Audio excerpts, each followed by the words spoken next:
Mandarin channel. All right, Okay. I brought you back. Okay. Thank you. For me to try? All right, so for the time being, I'm going to turn it over to the mayor so he can call the meeting to order, and then he'll turn it over to you all for your introductions.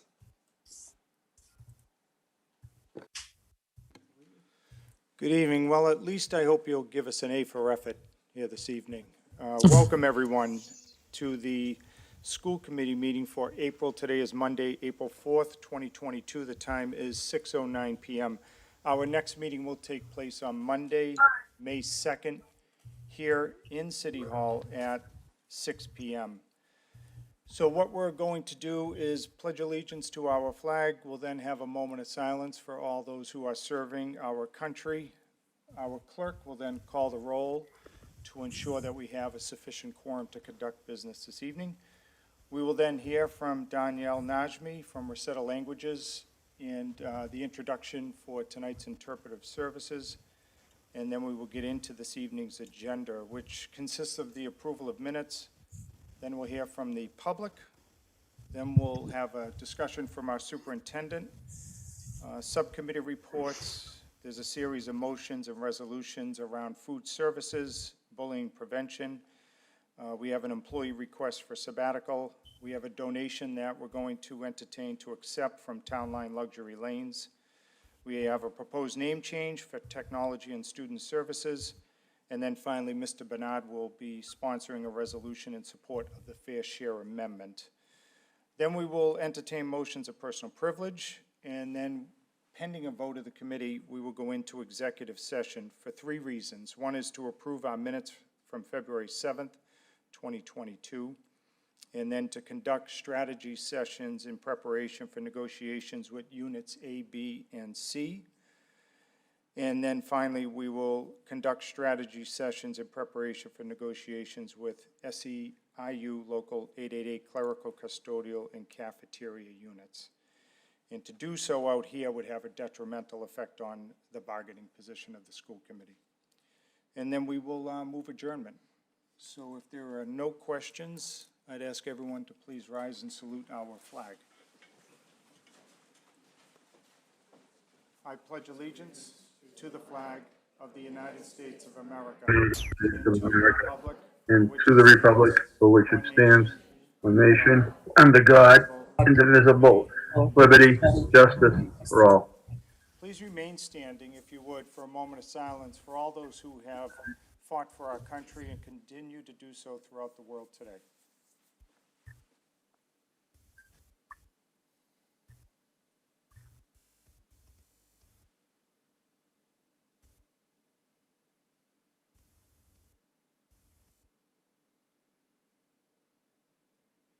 Thank you. We will now have our clerk call the roll.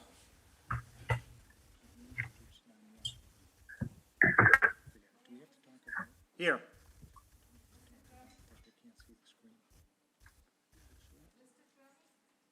Oh, sure. We can't hear you. Charlie's mic's not on. Oh. Stand by.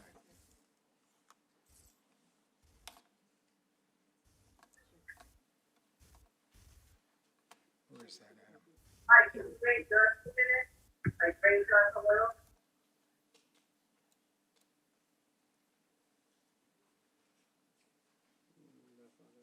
Where is it?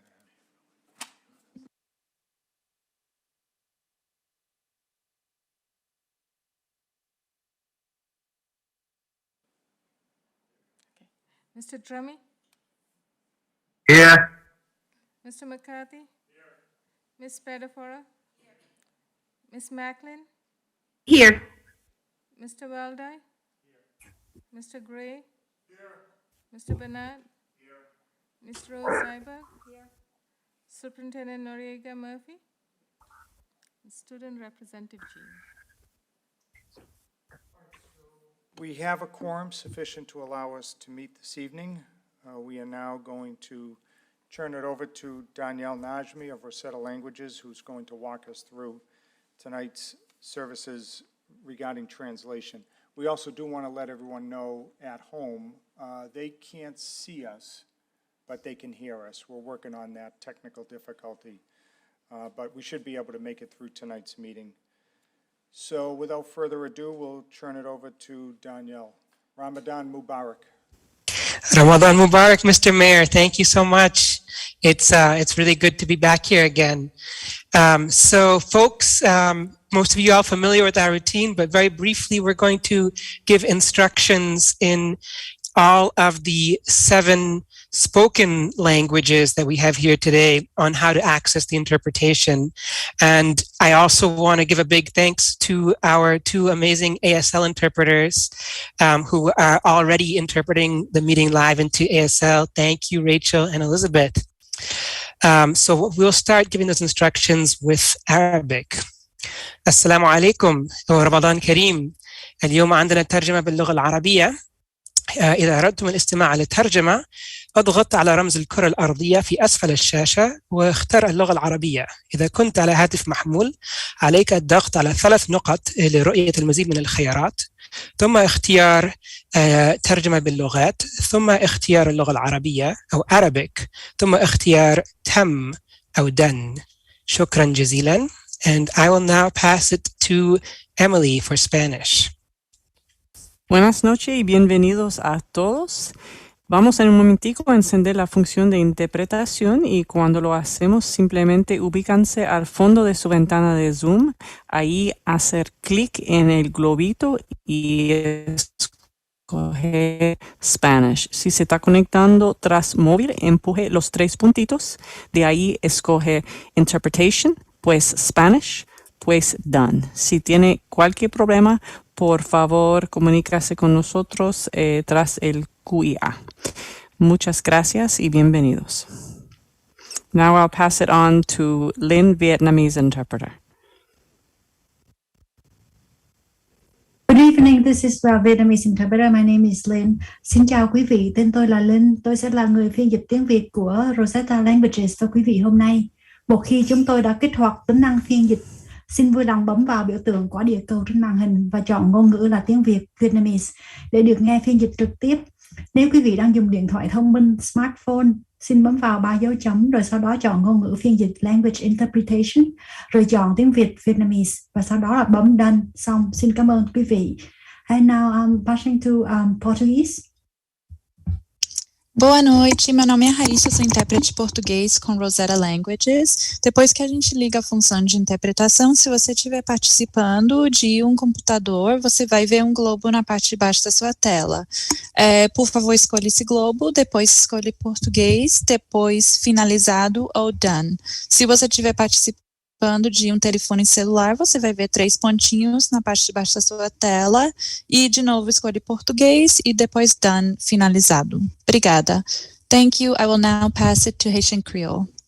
Bonjour, bonsoir. Nom c'est Nikita Lamour. Assoya, c'est moi qui a interprété dans 7 langues on a interprété assoya. Donc, sur l'ordinateur, on a un petit globe, on a marqué Haitian Creole. On va cliquer sur lui, on va cliquer sur Haitian Creole. Après ça, on va marquer Done. Si c'est mobile, on va prendre 3 petits points.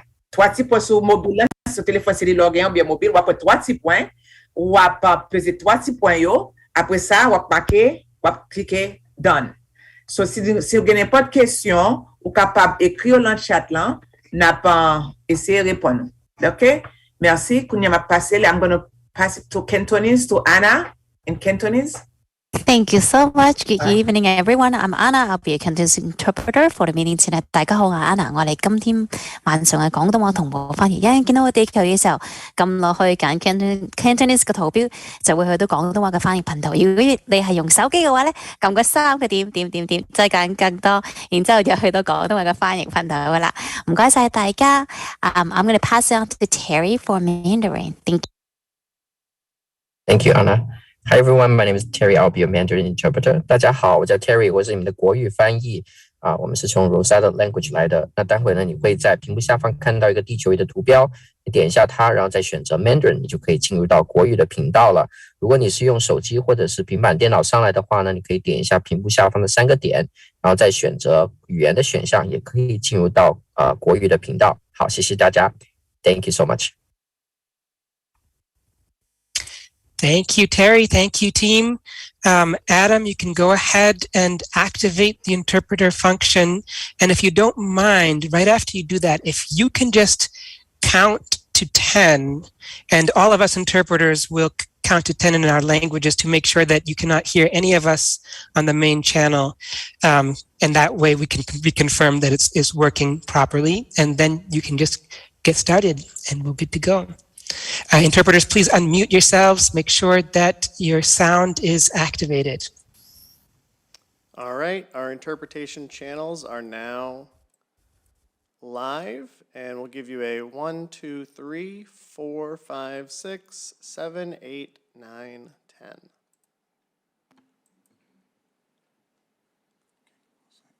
All right, all set. Okay, and for those watching who can't stand the thought of not seeing us this evening, I was just informed that you can see us through UMA. So any of the local channels that UMA manages, you'll be able to see us live as the meeting's happening.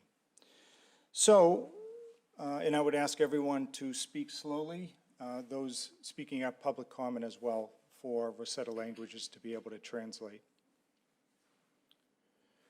So the first order of business is the approval of minutes. These are the regular session minutes from March 7th, 2022. Motion by Ms. Spadafora, seconded by Mr. McCarthy. Any questions on those minutes? Hearing none, all those in favor say aye. Aye. Anybody opposed? The ayes have it. That carries unanimously.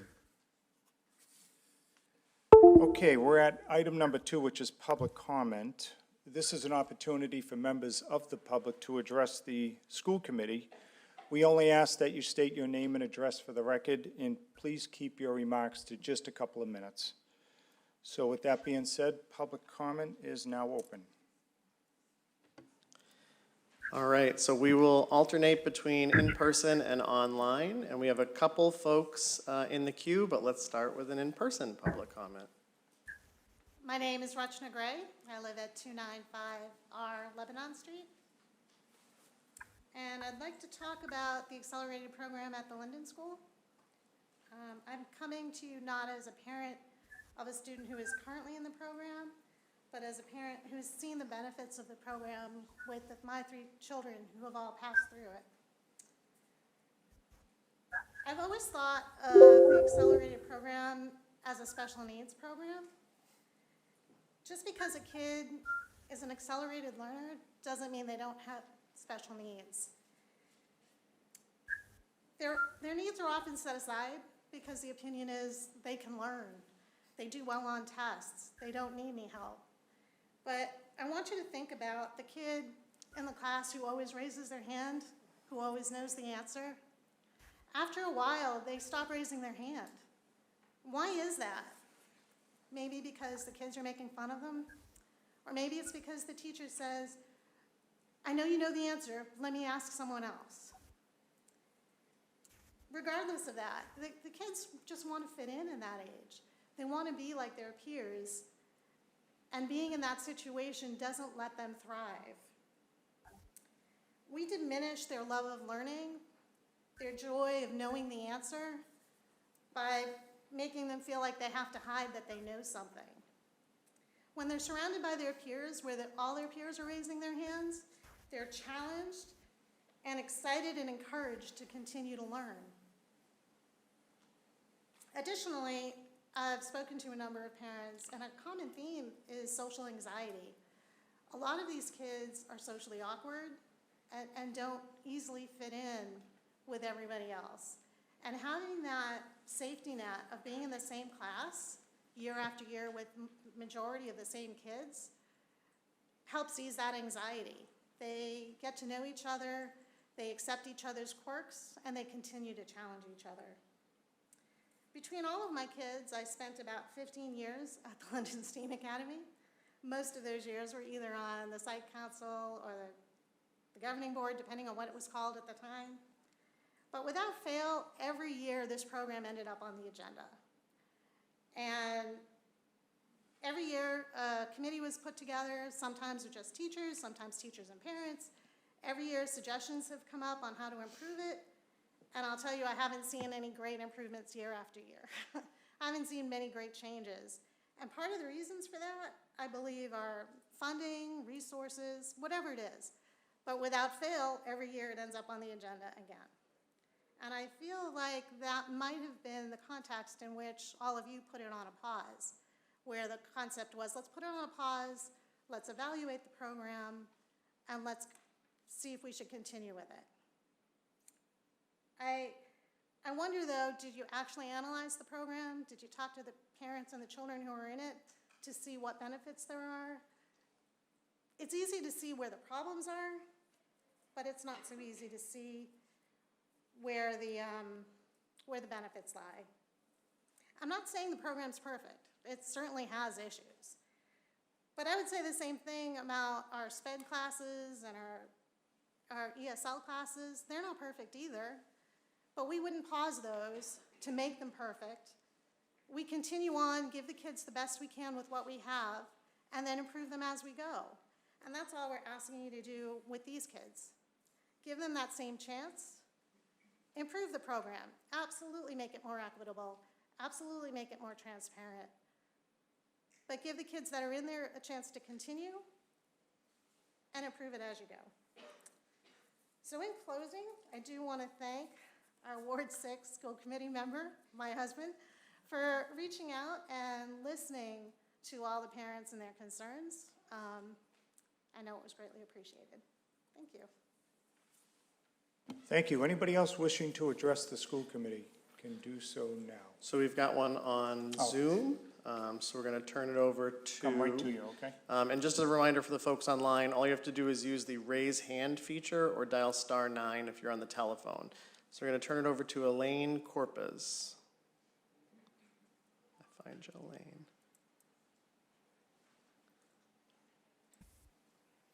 Good evening. My name is Elaine Corpus. I live at 35 2nd Street. First, I would like to thank Mayor Christensen and the school committee members for reading and responding to my numerous emails about the accelerated program at the Linden. I am a parent to 2 children in the accelerated program and 2 future Linden students. I am one of the parent representatives on the school site council at the Linden School. I am an advocate for accelerated programs and would like to share my own personal experience. I am the oldest child of immigrant parents who sacrificed coming to America for a better life for their children. I started my education not speaking any English, spent many years lost in the classroom where I struggled to learn the language. I was the shy and quiet student. I lacked the confidence to realize my true potential, so I coped by staying silent and hoped no one would notice. It wasn't until the 4th grade, when I was selected into an accelerated program, that my academic potential was discovered. Being in an environment that challenged me helped unlock doors, provided opportunity, and pushed me to want to succeed. Being around other children who had similar intellectual pursuits encouraged and motivated me to take chances. Having a teacher that saw potential in me gave me the confidence I needed. I am thankful for this accelerated program because it has helped shape me into the person I am today. How would my life have turned out differently if I didn't discover my academic potential at such a young age? Accelerated programs matter. I thank you all for listening and for your time this evening.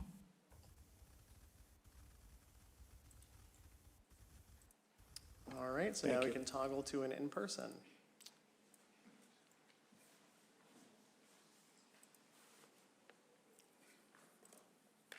Good evening, ladies and gentlemen. Good evening, ladies and gentlemen. My name is Wahiba Tyree. I'm a nurse at Mount Auburn Hospital, and I live at 11 Skyline Drive, Malden, Massachusetts. Thank you. This is the first time for me speaking on the front of an audience at City Hall. I usually speak in public, but not on the front, important people. I don't know. Depends on who you're talking to. I hope it's not going to be counted on my 2 minutes. No. Because my 2 minutes is coming now. I immigrated to U.S. in 2001, and I was a med student in my country, and I became a nurse here. I went to one of the programs at Regis College, and I did get very good opportunities. That's why I love this country. This is my country now. And since I graduated, I've been given, and I gave a lot during COVID. I didn't pause, I didn't stop my care during COVID. I actually gave more. I was working probably 50 hours a week. I didn't get to see my family during COVID for 8 weeks. I didn't get to sleep in my bedroom with my husband for 8 weeks because I was afraid to give them the COVID. But I always felt it's worth it. Anything I'm given, it's worth it. We will all get back from that. I'm not going to talk too much about myself. In 2015, my daughter Hiyamu, who's now in the gifted program, 3rd grader, she was not even 3 years old. And we went to the library of Malden. I used to take her every Tuesday and Thursday. And one of the Thursday, our mayor, Gary Christian, came and read a book for the children who were not even 3 years old. And I was, oh my God, the mayor is coming to the library to read for children? I never saw that. I wish in everyone my had culture. that reaction. No, it's amazing. So when I went home, I said to my husband, we're gonna stay in this town, we're gonna live here. Because if the mayor is coming to read for kids here, he is the man of education. And he told us that day, reading is very important. And I remember you said your mother used to push you to read. And he said, reading shaped me to who I am now. My daughter is a big reader. She's 9 years old, and she reads like a 7th grader. She's amazing. Not because she's my daughter. I'm sure there are other kids, maybe more than her, who has more potential than her. But she is in the accelerated program. When I went that day home, I said to my husband, we are staying in this town. This is the town of education. Our mayor is gonna make sure to support the accelerated programs, create more challenging levels, raise the standards of education for students and teachers. Oh, I'm sorry, I'm kind of... No worries. Keep going, please. Like I said, my daughter is in a 3rd grade gifted program. I wasn't surprised because I saw her growing. I knew her capacities. But what did make me know more was her being in that program. Her teachers, who did challenge her every single day she went to school. And they told me that. My kid is born and raised here. I wasn't born here, but I did get all the opportunities that I could get from this country. Our kids are born and raised here. They should get all the good opportunities from this country. Please, don't take away anything from them, especially the gifted program. Actually, give more. Expand this program to other schools here in Malden. You know, when I talked to my coworkers about the Malden school and I said they have a gifted program, everybody was shocked. They were like, oh, really? I'm like, yeah, they do. I love Linden's STEAM Academy. I love the teachers. Everybody in that school is trying to give a great name to Malden.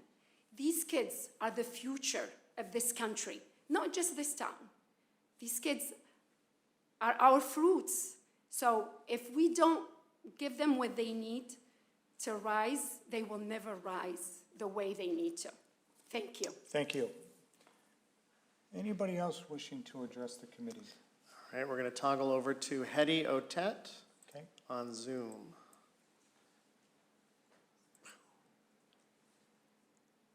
Hedy, you there? Hello. Yes. Hi. Hello, everyone. Hedy Otet. I live at 44 Greenwood Street, Malden. Thank you for this opportunity, and I am speaking in favor of the accelerated program at Linden's STEAM Academy. Taking this program away is a bad idea. Pausing it was not a good idea at all. I speak this from a personal experience in my household where I experience the two faces of Malden public schools every day. I have one child who's in the gifted program and the other one who missed it due to the pause as a result of the reevaluation of the program, or whatever the reason was why it was paused.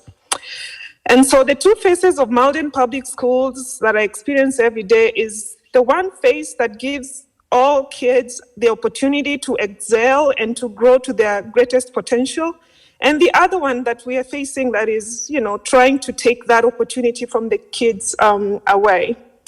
My child that is in the gifted program is thriving, whereas my other child who is gifted but missed getting into the program because of the pause, she's a frustrated student. Most times she's asked by her teacher to put her hand down. In her own words, when she comes home, this is what she tells me. Mommy, my teacher always tells me to put my hand down. She says that she knows I know the answer, and so I should give my other classmates a chance to participate. Why can't she give me an opportunity? I just want to be active like my other classmates in class. The end result of this has been that my daughter, who was motivated and excited when we first moved to Malden Public Schools, she's not excited anymore. She doesn't enjoy going to school. She's afraid to shine, and every day I have to tell her that it's okay to be smart, it's okay to know, it's okay to shine. And her most recent request to me was, Mommy, why can't you just homeschool me? I feel like I'll do better and thrive to the best of my ability if you homeschool me. Now, we all know, like the other parents here, like me, and who are breadwinners or heads of their households, homeschooling, it's not an option. We don't have the time or resources to do that. And so just from this experience, I am appealing to this school committee. Instead of putting a pause to something that is good, instead of putting an end to something that is actually giving kids a chance at life, why don't we extend it to all the Malden public schools? You don't end a good thing. You look at ways to fund it and extend it so that more kids benefit from it. Thank you for this opportunity. Thank you. All right, we'll toggle to an in-person speaker. And just a reminder, or not a really reminder, for the folks at home, you now should be able to see both audio, see video from the council chambers, so on Zoom and on MATV.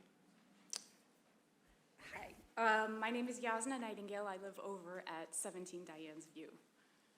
I've never spoken to a crowd like this either. I'm very nervous. Don't worry. I am a single parent. I'm a mother.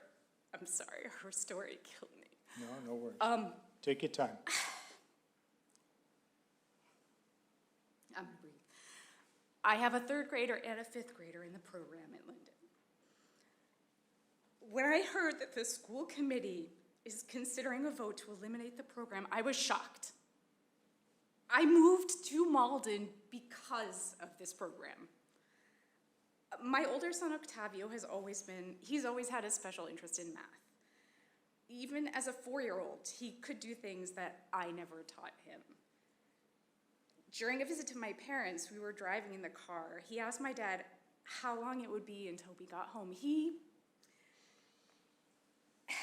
said 20 minutes.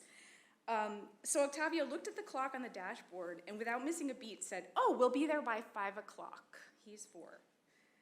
That summer, my father sat for hours drawing with Octavio. He demanded more and more complicated 3-dimensional figures. Since Octavio was a preschooler, I knew I needed to find a way to engage his curious mind. Thankfully, Malden has the AEAP. I myself have been a public school teacher since 2003. I know how challenging it can be. I try my best to reach all my students all the time, but the unfortunate reality is that my struggling students get more of me than my gifted ones. Malden has this amazing program. It allows teachers to reach more kids at levels that they need. I distinctly remember Octavio in the 3rd grade coming home day after day excited because of Mrs. Smith, his accelerated teacher. He would finish his grade level work and Mrs. Smith would challenge him with geometry. He would come home and he'd talk to me for hours about shapes and figures. If the school committee decides to end this program, my son and my 3rd grader, who I could tell you stories about too, but not in 2 minutes, Octavio will have no way to interact with his peers in math. He's 11 years old. He doesn't have the skills to engage himself independently in the classroom. He needs stimulation from the teacher. When he doesn't get it, he is easily bored. I'm sure his teachers who are here today can tell you what happens when he's not stimulated. I fear that if Malden discontinues this program, he will disengage from school. Thank you. Thank you. All right, we're going to toggle over to Kevin Graham.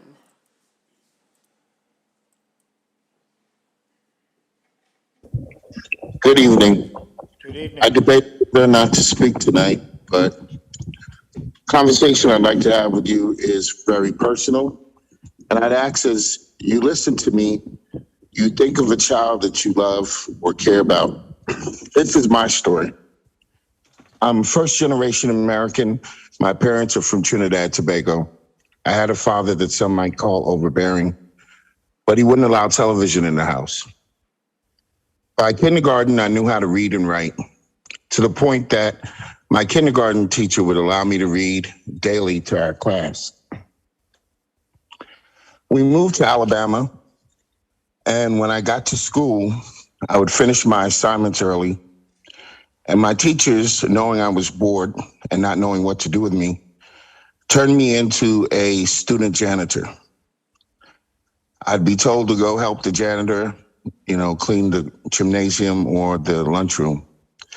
It wasn't until 5th grade, a teacher named Vivian Brown realized that I needed more challenging work. Now, she never told me she was giving me challenging work. I only knew that the packet I got in class was different than my classmates.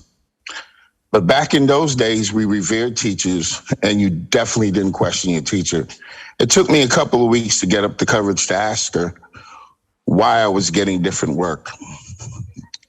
I thought it was maybe because I was behind. And she said, "No, Kevin, I'm actually giving you 7th grade work." Shortly after, my father was called to the school, and there was a meeting with Miss Brown and the principal. They really didn't know what to do with me. By middle school, the teacher that challenged me was Miss Seals. She was a math science teacher. And by high school, well, those midterm exams and final exams, if your grade point average was high enough, you were exempt.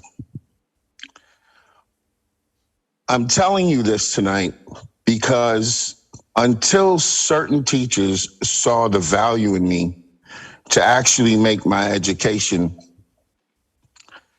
what it needed to be for me to keep interest in school and to value education, I was a lost student. Most didn't know what to do with me, and as I told you, I ended up cleaning floors and tables. Some saw me as just a nuisance because I was bored most of the time. Assignments that should take the whole class didn't take me that long. So I ask you tonight to consider this when y'all review a program for children who are intellectually advanced. Very easily we fall through the cracks, and very easily school becomes torturous for us, especially when we don't have the advocacy of the people we look up to, our teachers and administrators. Forget the students. I didn't even get into the part of the name calling and the being picked on. And the lack of having peers in my environment growing up was actually really detrimental. I still consider it childhood trauma to this day. Thank you for giving me your time and your consideration. Thank you, Mr. Graham.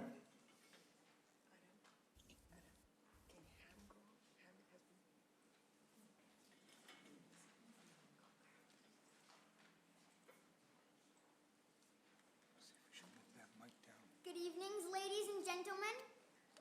Do you want to move the mic down? That way everybody at home can hear you too. Good evening, ladies and gentlemen. My name is hiyamu. I am a third grader in the gifted class at Linden STEAM Academy. I've been in the gifted class, from what I know, from second grade now to my third grade. I really enjoyed being in this class. It felt like it was like my second family. I got my learning challenges there. I learned things I never learned, and I thrived a lot with my learning. Last year was a hard year because we were going to school remotely, but I felt I was still being challenged every day with Ms. Schmidt, my second grade teacher. Even when we lost connection with our teacher, we always stayed focused and worked on our studies. We led each other to thrive in the class, and we competed in different subjects because we were challenged based on our capacities. This year is a great year because I am in school in person. Ms. Smith, my teacher. I have Ms. Carboni, my reading third grade teacher. Thank you, Ms. Carboni, for teaching me. Every day is a new level of interest and talent. Recently, we had a culture project done on posters. Each student in my class was a historian who flew our minds to the land he or she chose for his or her project. Please let us continue exploring our gifts and talents in more subjects. Do not hold us back, but push us forward. Thank you. Do me a favor,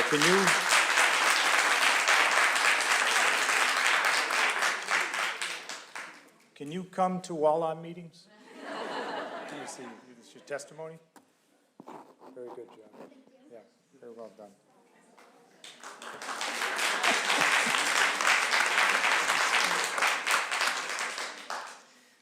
Next up, we've got Vimal Mohanty on Zoom. Good evening, ladies and gentlemen. I'm Vimal Mahanti, and I'm staying in 180 Kennedy Drive, Malden. I have two children who are going to Linden STEAM Academy. And Aeap, or the gifted program, is the primary reason that we choose Linden STEAM Academy over Mystic Valley, which is a charter school primarily focusing on primarily on academic side, but we thought it's Linden who is providing gifted program, and it has we saw that it has MOEMS, the Math Olympiad, as well as the band team. It has arts, robotics, and science, which are pretty awesome. And my elder son and younger son both enjoyed all those. In fact, my elder son won. There was a math team which won MOEMS Math Olympiad in 2018. And that's a proud moment that I say to my other friends who their kids are in Andover School or Lexington School. I said Malden School is at par with the best school in Massachusetts. So those are some certain pride moment for me. And we have great teachers, and we saw that great students are there and great studies. But slowly I see that many of these band, arts, robotics, science are nowhere nowadays. And when I heard that Aeap is also being taken out, that's a little disappointing. And we have so many good infrastructures in place. We should look forward to make it even better. Rather, closing it is something that we are taking some kind of privileges from the students and future leaders. I'd say that many other schools also offering like honors or Spanish languages or French So look for some kind of more innovative ways how we can help our students as well as teachers, not taking all those things which are some kind of, I would say, downgrading. Appreciate your help and your thought on this matter. Thank you, sir. Thank you.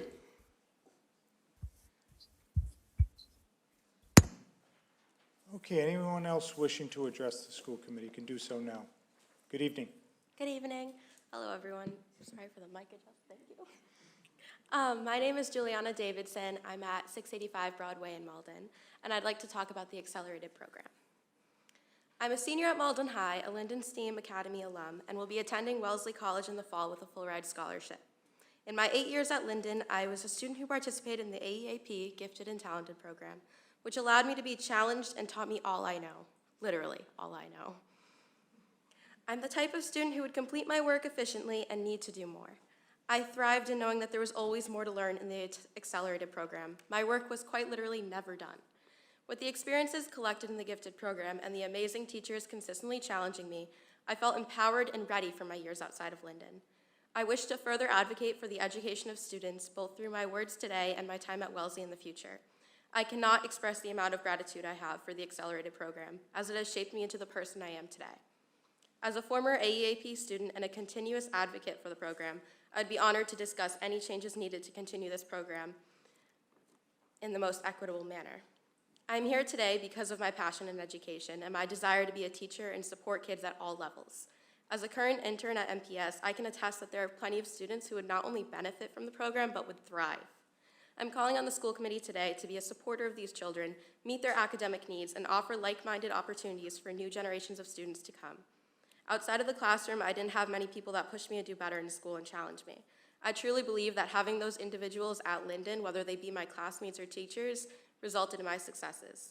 I still remember working on my homework at the kitchen table with my mom trying to understand the math equations Miss Smith gave me in 3rd grade. She was so proud of me for taking on challenges, even if she didn't quite understand them. I feel that this is the truth for so many more students. In kindergarten at Salemwood, I can recall my teacher asking me questions about 1st grade and how I would feel about learning at a faster pace. I don't remember much from that year, but I do remember feeling excited to be a part of a classroom filled with a diverse set of minds. Thank you, and I hope you consider this. Thank you.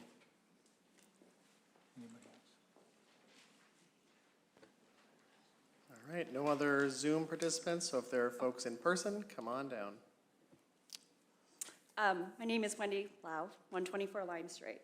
Mayor Christensen, school committee members, I am a parent of 2 children at Linden, one of who is at the AEAP program, which is my son. To start, my son is my daughter's #1 role model. My son inspires my daughter to accelerate in her own work. Since I heard of the subcommittee meeting, I've been reflecting for days on my son's experience in the program so far.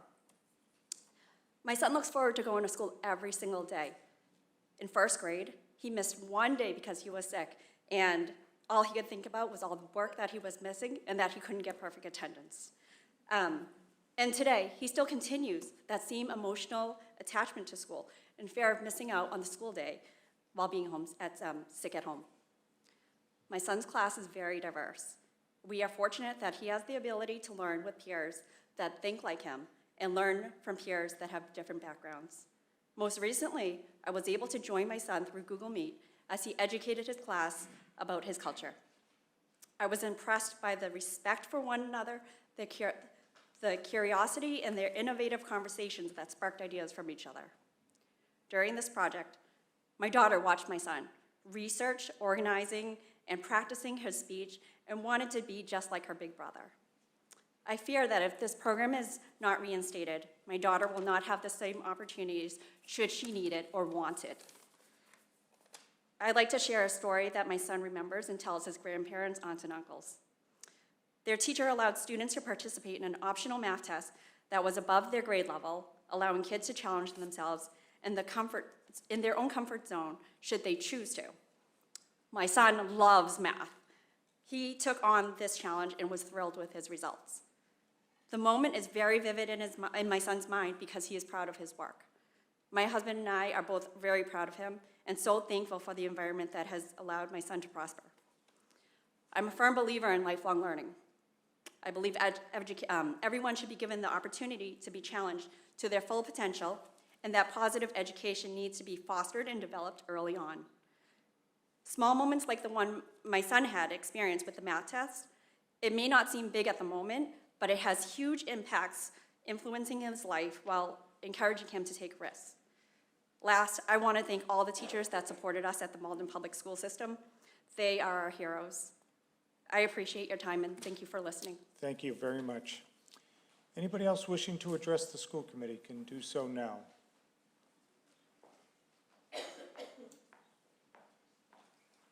Hi, my name is Emmy Sarah, and I live at 39 Bowman Street. So we're in year 3 of my son patiently waiting to learn in school.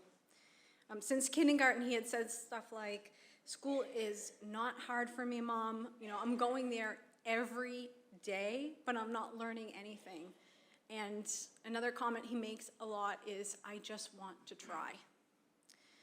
Just a thought experiment here for a moment. If you've ever attended an hour-long meeting that you didn't need to go to, right? How about a 6-hour meeting that you didn't need to go to? Now, how about a 6-hour meeting every day for an entire school year that you didn't need to go to? That's how our kids feel.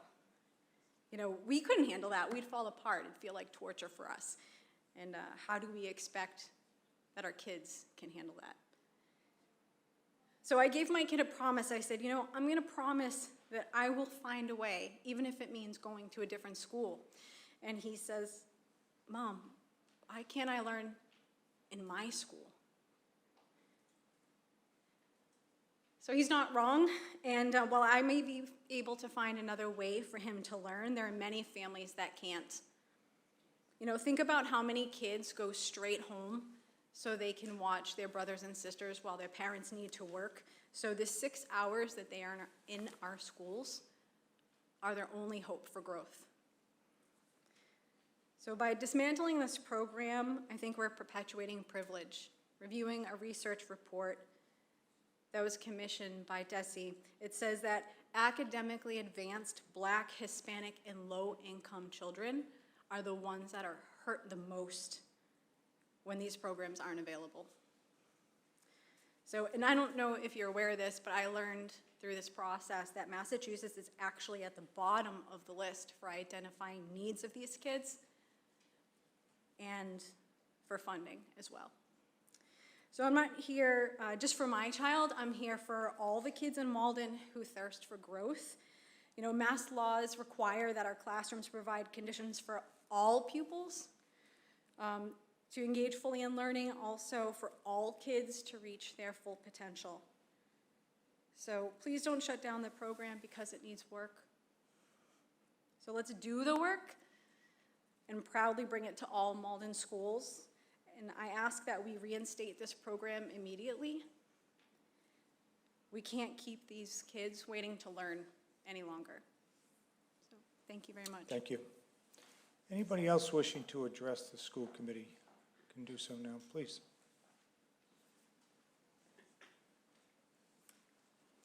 Good evening. My name is Julie Schmidt. I live at 16 Dartmouth Road in Melrose. I used to teach the second grade Aeap program until it was paused for the 2021-2022 academic school year. A few teachers and I reached out to the Equity and Opportunity Subcommittee in regards to the Aeap program. We attended a meeting on March 17th. Had we not emailed and asked if we could attend the meeting, we would not have known a vote would be taking place and might not have been aware of the final decision. If we want to see true equity in our amazing community, it is important that teachers, parents, and students in the program are involved when decisions that impact them are made. Who better to ask questions to and gather information from than the teachers, parents, and students who are immersed in the program and have experience with it. Equity is what you get when you have an Aeap program like the one that Linden School has had for decades. The program began in the 1950s and ran through the 1980s. The current Aeap program was established with the school's magnet theme in 1999.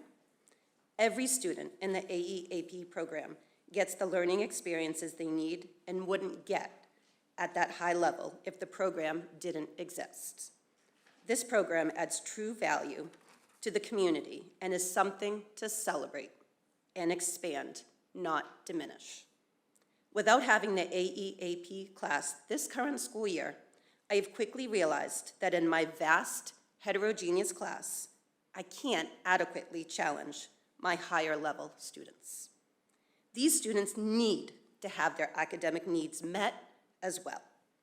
To experience learning growth, students need to be challenged in their zone of proximal development or be given just right challenge. When students are not presented with the learning experiences that are appropriate for their level, they lose interest in school and lose their motivation to learn. Ellen Winter, in her research on advanced learners, eloquently states that keeping a child who can do 6th grade work in a 2nd grade classroom is not saving that student's childhood, but is instead robbing that child of their desire to learn. It is my sincere hope you will engage in a conversation with the AEAP community about this program and its value, and vote to keep this program at the Linden School. Thank you. Thank you. Anybody else wishing to address the committee can do so now. We've got one more on Zoom, Jessica Langton.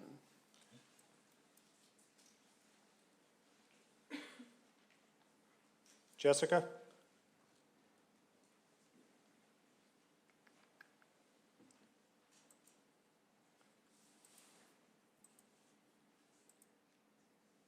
Jessica, are you there? Oh. There we go. Hello. Hello. Hi. Hi. My name is Jessica Langton. I reside at 218 Belmont Street in the city of Malden. I just wanted to speak to the city council. The school committee. No, Kevin, I'm doing something. Sorry. Because I have a 6-year-old that attends the Linden. Okay. She's in kindergarten currently. And every day she comes home, Mommy, I'm bored. Mommy, I don't want to go to school anymore. So I ask her, why are you bored? Everything is too easy, Mommy. I can do my big sister's work, which is true. She comes home and does her big sister, who's in 1st grade's work, like it's nothing. And she's at this point in the kindergarten year, she's frustrated already. So I'm asking you guys, please, to consider, especially our little ones that have already gone through so much with COVID, to not take away this program. Thank you. Thank you, Jessica.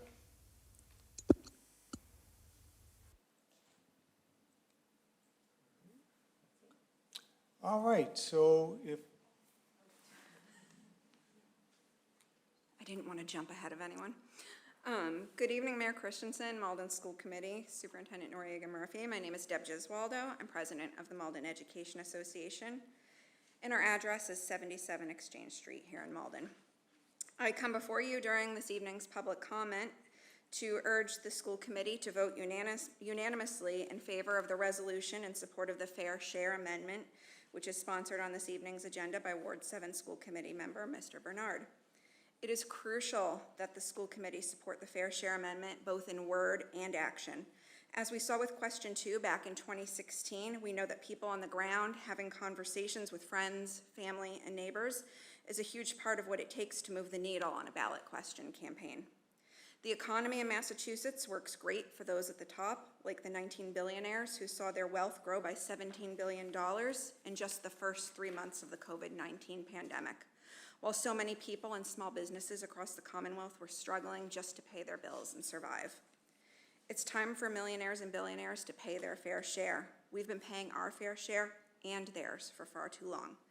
Passage of the Fair Share Amendment would mean a stronger economy for us all, high-quality public pre-K through higher education for all, and a working public transportation system.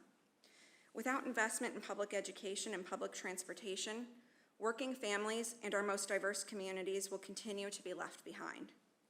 As we all work to recover from the COVID-19 pandemic, this new revenue is needed now more than ever for every community across Massachusetts to have a just recovery and to tackle the racial inequities that have been laid bare since the start of the pandemic. 83% of the 2017 tax bill's benefits went to the top 1% of earners, while the rest of the people continue to struggle. 4 cents more on the dollar for millionaires and billionaires on all earnings after their first million will create $2 billion in much-needed revenue. I urge unanimous passage of this resolution, and I urge everyone here in this room and on Zoom this evening to go to tinyurl.com/fairshare-MA2022 for more information and to sign the pledge to be a fair share voter. It's time for the top 1% of earners to invest in the public goods that our students and communities deserve. Thank you. Thank you. Anybody else wishing to address the school committee? We want to move, come right up, please. Thank you. My name's Yolanda Wukowitz, and I live at 22 Olive, and I have all these lovely prepared notes in defense of the Linden School, and I'm going to set them aside because everyone has stated them so much more eloquently than I can, and I wanted to just go free form. And first of all, thank you for hearing about this issue again and again from so many parents and the teachers tonight. And thank you also to Committee Member Gray for listening to parents. We really appreciate that. And I just want to make the point that for every parent who took time out of their busy lives to come and speak today, there are many, many more of us who feel so strongly about this program who are not here tonight to speak. So I just want to thank you for your time. Yep, well said. Anybody else? Because we want to get back to our agenda. Good evening. I promise I'll make it very quick. All right. As Yolanda just said earlier, lots of people have... Can we just get your name and address for the record? Sorry, Gensileno. I'm located at 41 Tea Party Way. Okay, I've been a Malden resident now for close to 20 years. Thank you. I got to say thank you because this very place is a testament of the good work that the city is doing. This area has turned into a wonderful area. You know what? You can speak as long as you want. Keep going. So I'm not going to go, I mainly wanted to just come up and add one more voice in support of the Aap program. It's a wonderful program.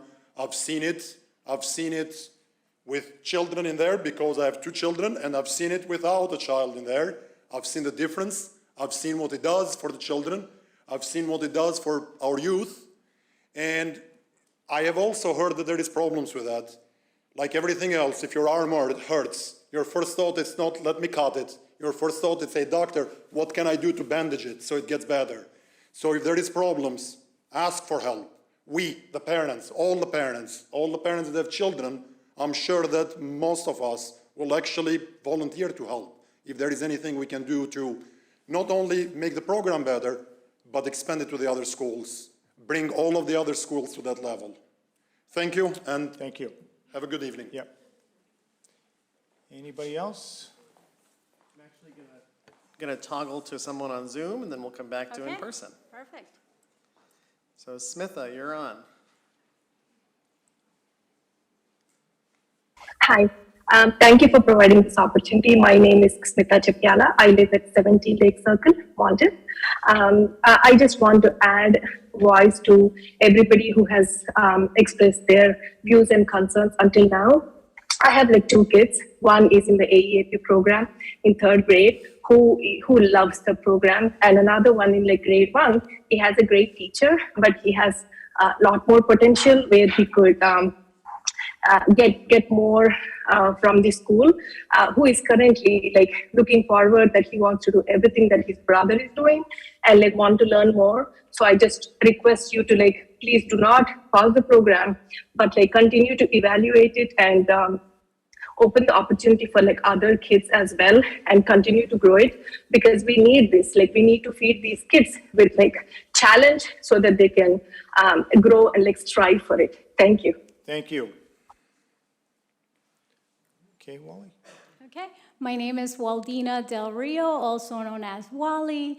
I live at 27 Shirtliff Street in Malden.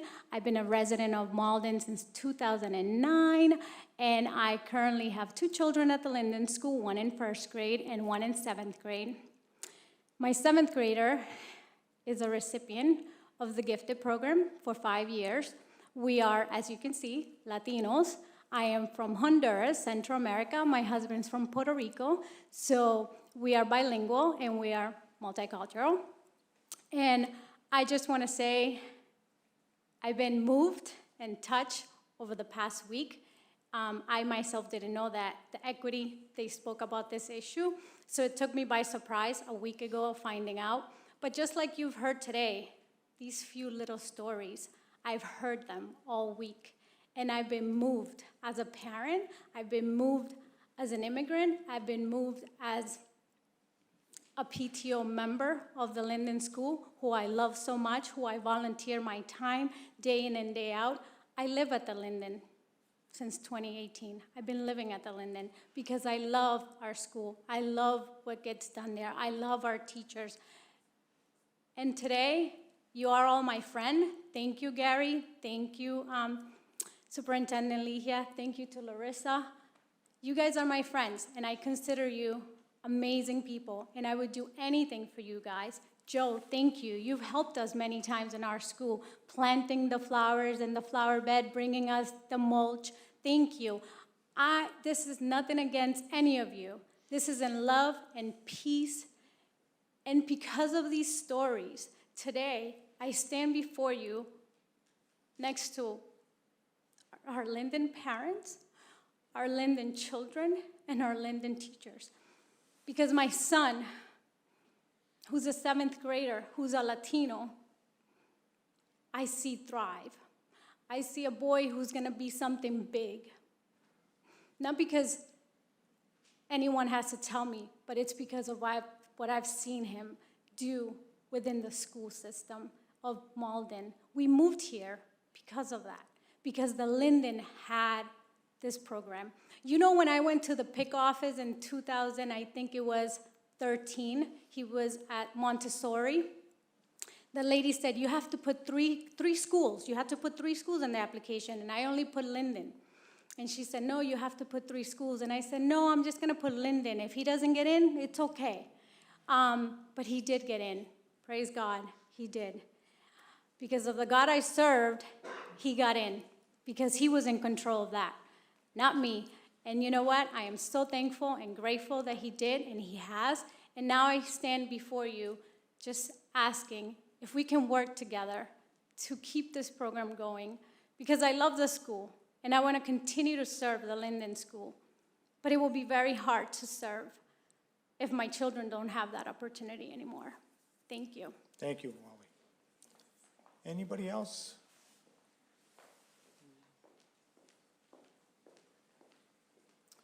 Thank you, Mr. Chair. My name is Isaac Slavitt, 14 Gelleno Street. I have 1 child at Linden and 1 at the ELC.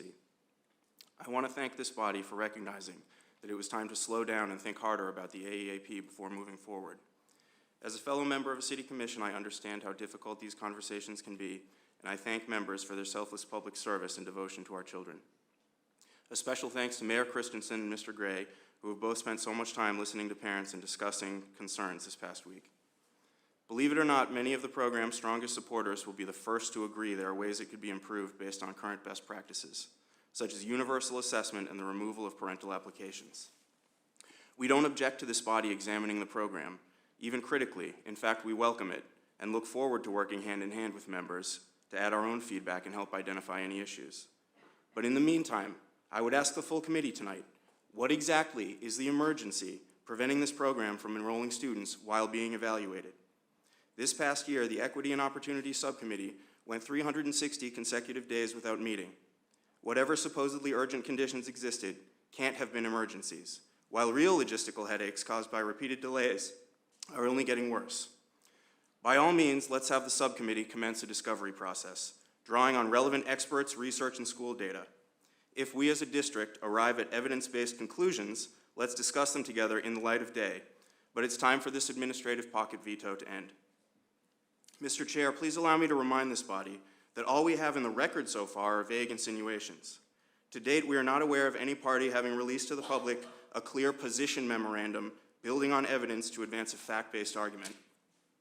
If opponents of the program believe it is so deeply flawed that it must be abolished, it is incumbent on them to document their assumptions and definitions and lay out the clear, specific, and measurable fact pattern necessary to support that view. If we all woke up to a Boston Globe piece alleging issues in Malden schools, this body would not cancel school enrollment for 2 years while we got around to looking into it. Of course you would keep school in session while conducting a thorough investigation and make necessary changes only after a robust public process. The reality is that policy problems can be fixed, but not until they are analyzed with the seriousness they deserve. If class sizes within Linden grades need balancing, let's balance them. If the program needs to be tweaked to meet DESI standards, let's update policies without delay. If the budget is being strained, show us where, so that the site council can work with teachers. We will ruthlessly identify any inefficiencies and lay out a model playbook that every school in this district could consider adopting or adapting with minimal budget impact. We appreciate that you hit the pause button leading up to tonight. We are calling on this body to follow the logic and hit the reset button back to the policies and procedures in place before the temporary pause for COVID. Considering a change so drastic demands a rigorous and collaborative fact-finding process. It will take time and resources, but as the dedicated and hardworking teachers of this city remind our children every day, in order to get the right answers, we need to do our homework. There are no shortcuts. Thank you.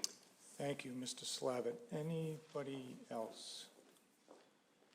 If not, on behalf of everyone here, we want to thank you for being with us this evening, especially our student speaker. Shirley, get her the school committee schedule, okay, after this meeting.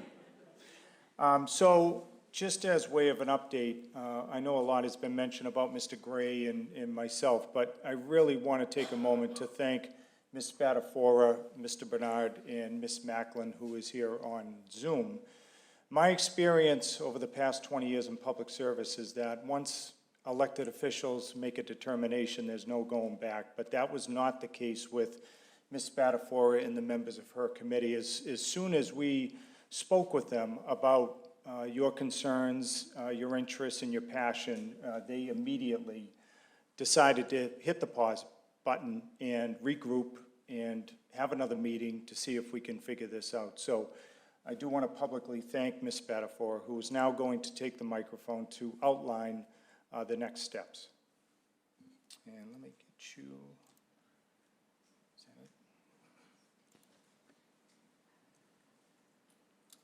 Am I on? All right, thank you. Thank you for everybody that came out this evening to speak. And like our mayor said, Mr. Chair, your emails, your phone calls, they were all heard. And we were like, whoa, okay, there's passion. There's clearly a love for this program. And with that, it kind of took me back to a few years back when a decision was made by previous administration, and they paused. They brought the community in and said, let's start over. And that's where we're going to go with this decision. So we will be hosting another Equity and Opportunity Subcommittee on April 11th at 6 p.m. via Zoom. And we chose Zoom because clearly we're going to have a lot of people in attendance, and want to make sure that those that are home cooking dinner for their kids can still have the laptop up and going and participate and be a voice. And I've asked our superintendent, who we're working on a very detailed presentation on what the program encompasses, from all ends. It's not we want to end the program. It's, if there's an issue, how can we fix it? So we're taking everything into consideration. But I want to thank all of you for being here tonight. I want to specifically thank the Aeap teachers that attended the previous meeting, that came here in support tonight, and I'm sure I will see you next week as well. But more so, our youngest student here, I think, and I hope that maybe you can attend our next meeting too, because really what is important is hearing the voice of the community before we make any decisions. So thank you. The agenda has already been posted on the City of Malden's website, as well as I think the Malden Public School website. with the Zoom information. You can follow my school committee page as well where that is posted. And I will continuously post and make sure that it gets out. So thank you again for being here tonight. And thank you, Mr. Gray. I'd like to, hey, you're a Linden family parent. These are your people. So thank you for being a representative as well. Had I known, I might not have taken the chair of this committee and passed it on to you.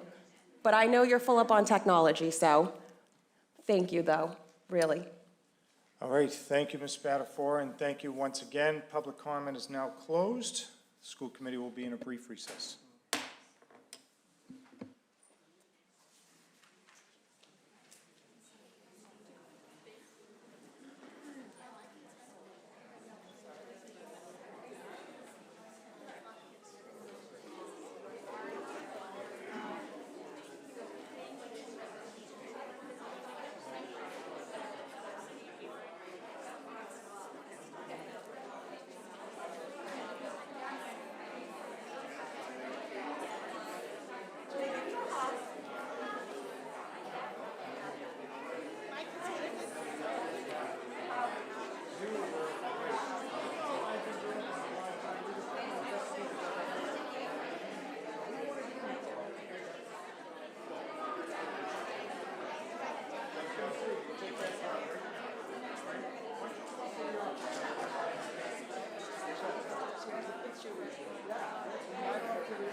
Okay, the school committee is going to come back from recess.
Okay, everyone, we're back, and if there be no objection, we're going to reach down the agenda and pull up the employee request for sabbatical.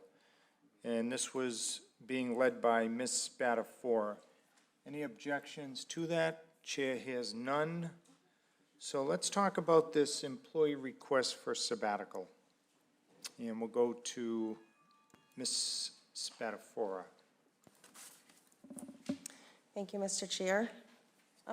So we have a, please allow me to, my head's still a little, so I'm trying to get my, here we go, my documents in order here. So we have a Malden Public School teacher that is requesting a sabbatical from her position to work on her master's degree.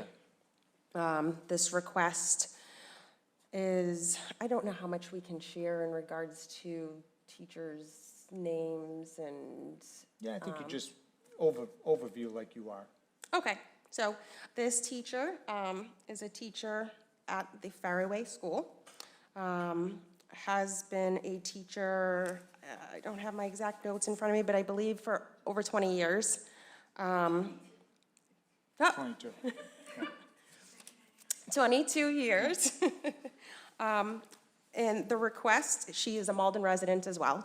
So the request comes before us, and it's a request for a sabbatical, which would include half year's paid salary, along with 2 semesters paid. Okay. I think I may have covered the exacts. Okay, and what say you? You attended the. So this now comes before us because I'll give you a little bit of background. Per the Unit A contract, a teacher can put in a request for a sabbatical. Before it comes to the school committee, it will go to a smaller committee that reviews it. At that point, that committee can make a recommendation, yes, no, or what's the? Somewhere in between? Yeah, it's not a recommendation. Well, I'll just tell you how the smaller committee voted. So it was a committee of 4 members, school committee member, an administrator, the president of the union, as well as another union member. Okay. The vote was 2 to yes, 2 were no. So I can't come up with the exact right, exactly. So, Okay. And now, even so with that, it still comes before us because the final yes or no is up to the school committee per the contract and our policy. All right, well, let's hear from some of the members. Any questions, thoughts? Mr. Weldy. Thank you, Mr. Chairman. I want to say thank you to the committee who deliberated this. I think we, and I know I've spoken about this in the past, have a interesting sabbatical approval process that has not always worked right, so at least it's nice to start seeing it work the right way and provide an opportunity for Malden educators that is truly beneficial for both them and their students. I appreciate the due diligence that the committee did in reviewing their work. I know that financially, particularly as chair of the budget subcommittee, we are not in a great place right now for next year, which I think we'll go over at our budget subcommittee meeting coming up at the end of April, as we're already looking to sort of balance things where they are. When reviewing the request, it was noticeable that the request consisted of 2 pieces, the salary piece and the tuition piece. And for us, the salary piece could end up being cost neutral, if not a very slight cost to our operating expenses for next year. To what Ms. Spadafora said, for those of us who know the unnamed individual, she is a phenomenal human being and educator who embodies, I think, a lot of what being an upstander is, both in her own life and with her students, and being able to provide professional learning and growth for our educators that will actually keep them here and bring that learning back to our students is something we should value.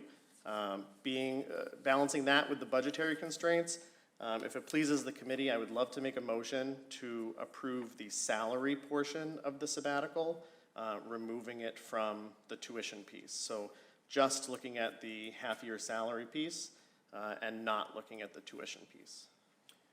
Okay, so that's a motion. Is there a second for purposes of discussion? Mr. Bernard. So now it's properly before us to discuss further. Are there any questions of the members? Hearing none. So Mr. Weldy, just one more time, can you, Mr. Gray, stand by. Thank you, Mr. Chair. Just a quick question.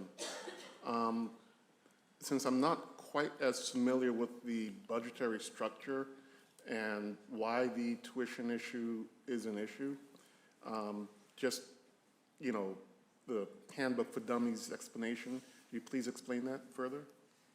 Right, back to. I'm happy to, unless you want to. I don't mind. Oh, okay. I'm still on. So the question, I'm sorry, can you repeat the question, Mr. Gray? I have all the finances in front of me here. I'm sorry.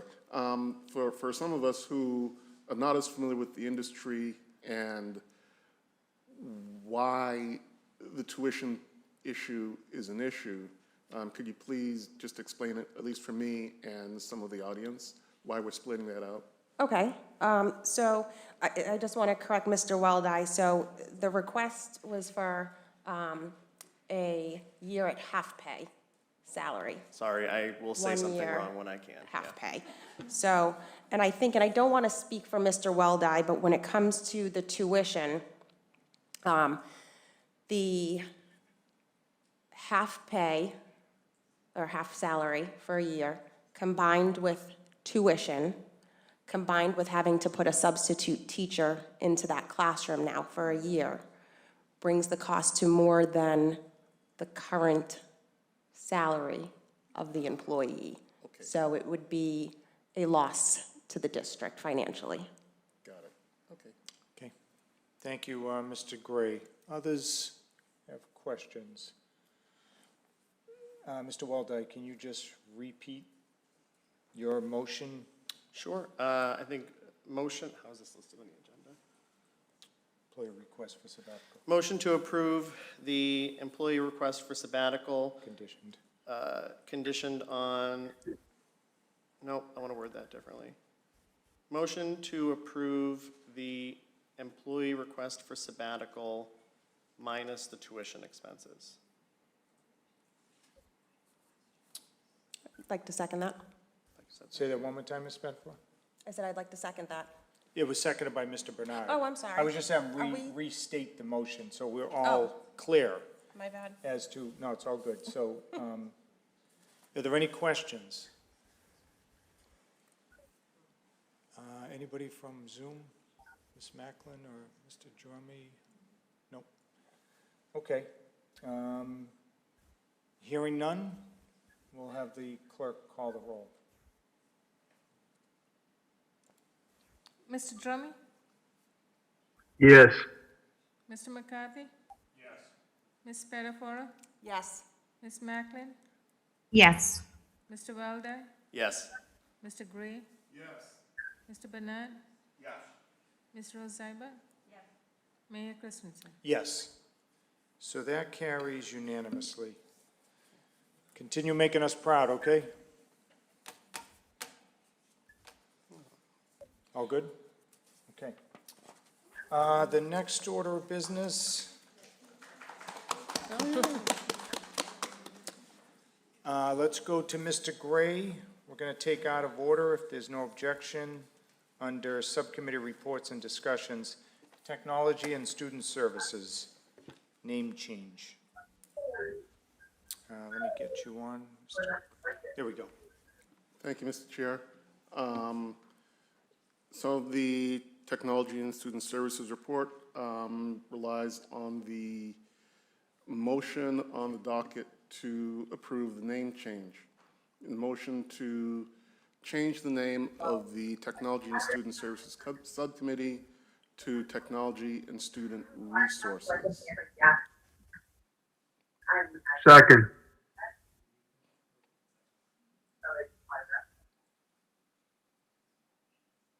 Okay, Mr. Gray, one more time. Technology and Student Services Subcommittee to Technology and Student Resources. Yes. Due to confusion within the school department and to eliminate overlap with the Student Services Department, which is an independent department, which has nothing to do with technology. Okay, so that's a motion. Yes. It's been seconded by Mr. Drummy, I believe. Yes. Any questions on that? Hearing none, all those in favor say aye. Aye. Anybody opposed? Aye. Aye.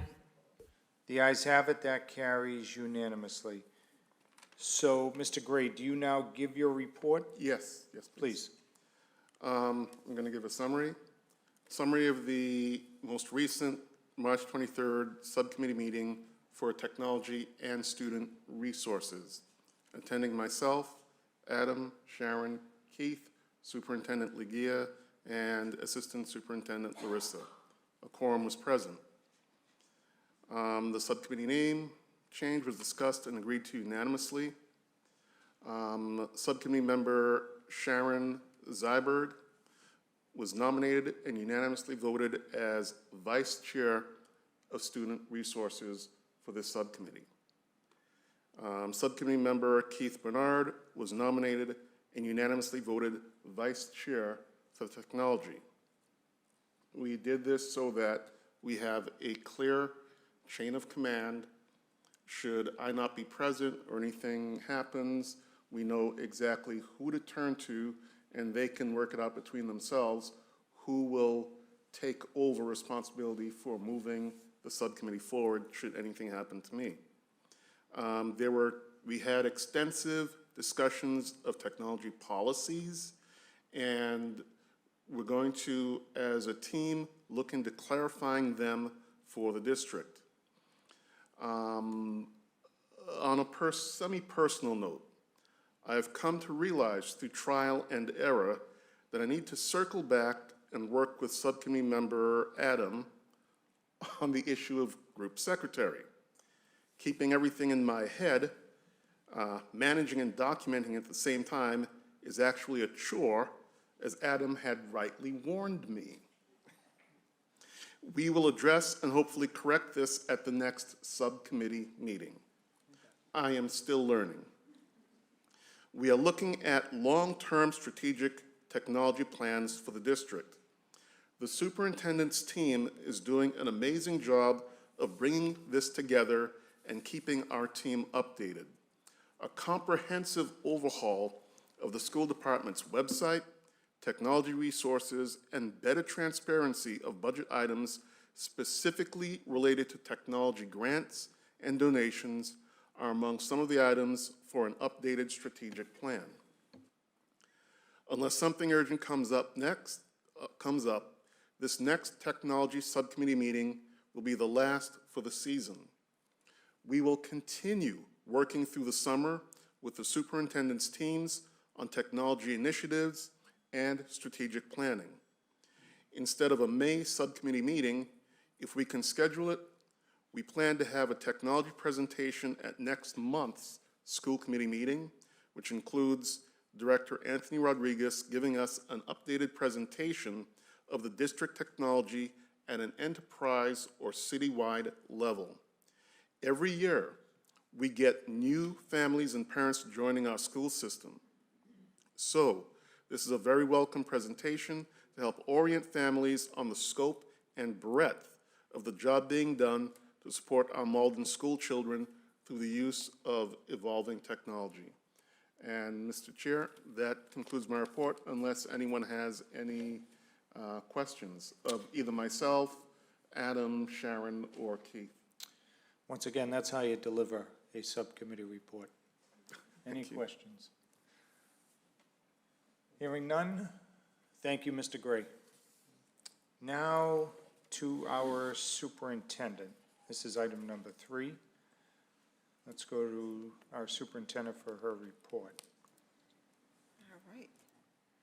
Hi, good evening, and I know we are running late, but we will try to go as fast as we can. So just want to acknowledge some donations, and I think, Adam, we're going to recognize, yes? Go ahead. Sure. All right, if we're jumping down to motions and resolutions, I'd just love to sponsor to accept the donation from Anthony Dakotas and Town Line of $5,000 for the Malden High School students, and publicly thank Anthony for his commitment to our city and our kids. Very good. And that's for to defray the costs of the Malden High School prom? Yes. Yes, okay. I know if we didn't say that, the other classes would be lining up. That's so, fair, yeah. That is very fair. All right, so that's a motion. Absolutely. And it's seconded by Mr. Bernard. Everybody clear on the motion to accept? All those in favor say aye. Aye. Anybody opposed? The ayes have it, that carries unanimously. Back to the superintendent. Yep. All right, so back to me then. I just want to acknowledge also Dr. Dias for all your efforts as we get all 3 donations that were distributed to our elementary schools. So thank you very much for that, and also for grades 1 to 5 and 6 to 8. So thank you. We're going to move to the district enrollment. We actually are not increasing enrollment. We're very flat on enrollment. We have 6,461 students. This presentation is going to be posted on our website if you want to go and see per school, per grade level, the enrollment in the district. We also want to acknowledge about the attendance in our school. We have, as of today, or actually as of the 3rd, 91 or 92% attendance, which is very high. We're still trying to work with other schools to bring it at least to 90%. I just want to remind people that we do have a mission, we do have a vision, and the core values of the Malden Public Schools. And we want to make sure that we're going to integrate all our work on these two amazing things that were done prior to my arrival. I want to pay emphasis to the equity goal and the mission, and that is one to make sure that we are going to create inclusive cultural schools and the environment where students are going to be able to learn, and we are going to be able to disrupt all the things that are not bringing equity to our classrooms and practices. We also want to focus on the equity, and the three last, you can actually read it, well, sort of read it there behind me. We want to make sure that we increase our inclusive classroom model. We want to make sure that our students all across the district are going to have access to grade level and standard-based instruction. We are going to foster two things. One is small class sizes as possible. We are going to look at high-quality instruction with professional development to be able to share best practices, high-quality and diverse curricula, and high-quality materials. So next slide. For next year, we are going to be facing adopting two new curriculum. Thanks again to Dr. Dias, we were able to adopt Eureka in grades 5, K-5. That was the math curriculum. And in the EL classes, we were able to pilot Eureka Square. Thank you to all the teachers that pilot and implemented full implementation of the curriculum. But now we are going to face a new adoption of new curriculum, which is Open Up Resources Hour, and I love the acronym, and that is going to be in grades 6 to 8. That is going to create alignment in every single classroom for all students in all schools, which is going to have a Scopus sequence. So therefore, all our teachers in 6 to 8 will have the same materials and same expectations of teaching, and that is our commitment to make sure that all students, all grades, all schools are going to have high quality instruction that's going to be standard-based. We are also going to implement a new curriculum, and that is going to be in grades K-8, and that is ELA and literacy.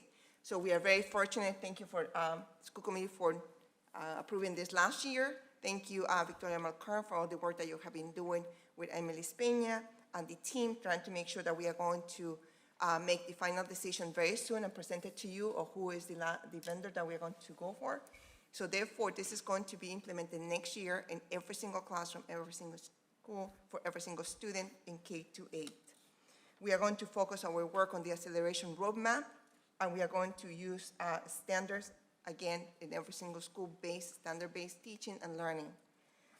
We are going to engage in high-quality professional development. Just very quick, we are going to engage in vertical and horizontal coherence planning. We are looking at every single program of studies. We are looking at the high school program of studies, and we are creating one from pre-K to 12 to make sure that we know what students need to learn in 12th grade, so we can start in pre-K building that up. We are going to look at the model that the high school already has in classes that are college prep / honors, that we can probably start looking into our middle schools, so we have students having access to honors classes also in middle school.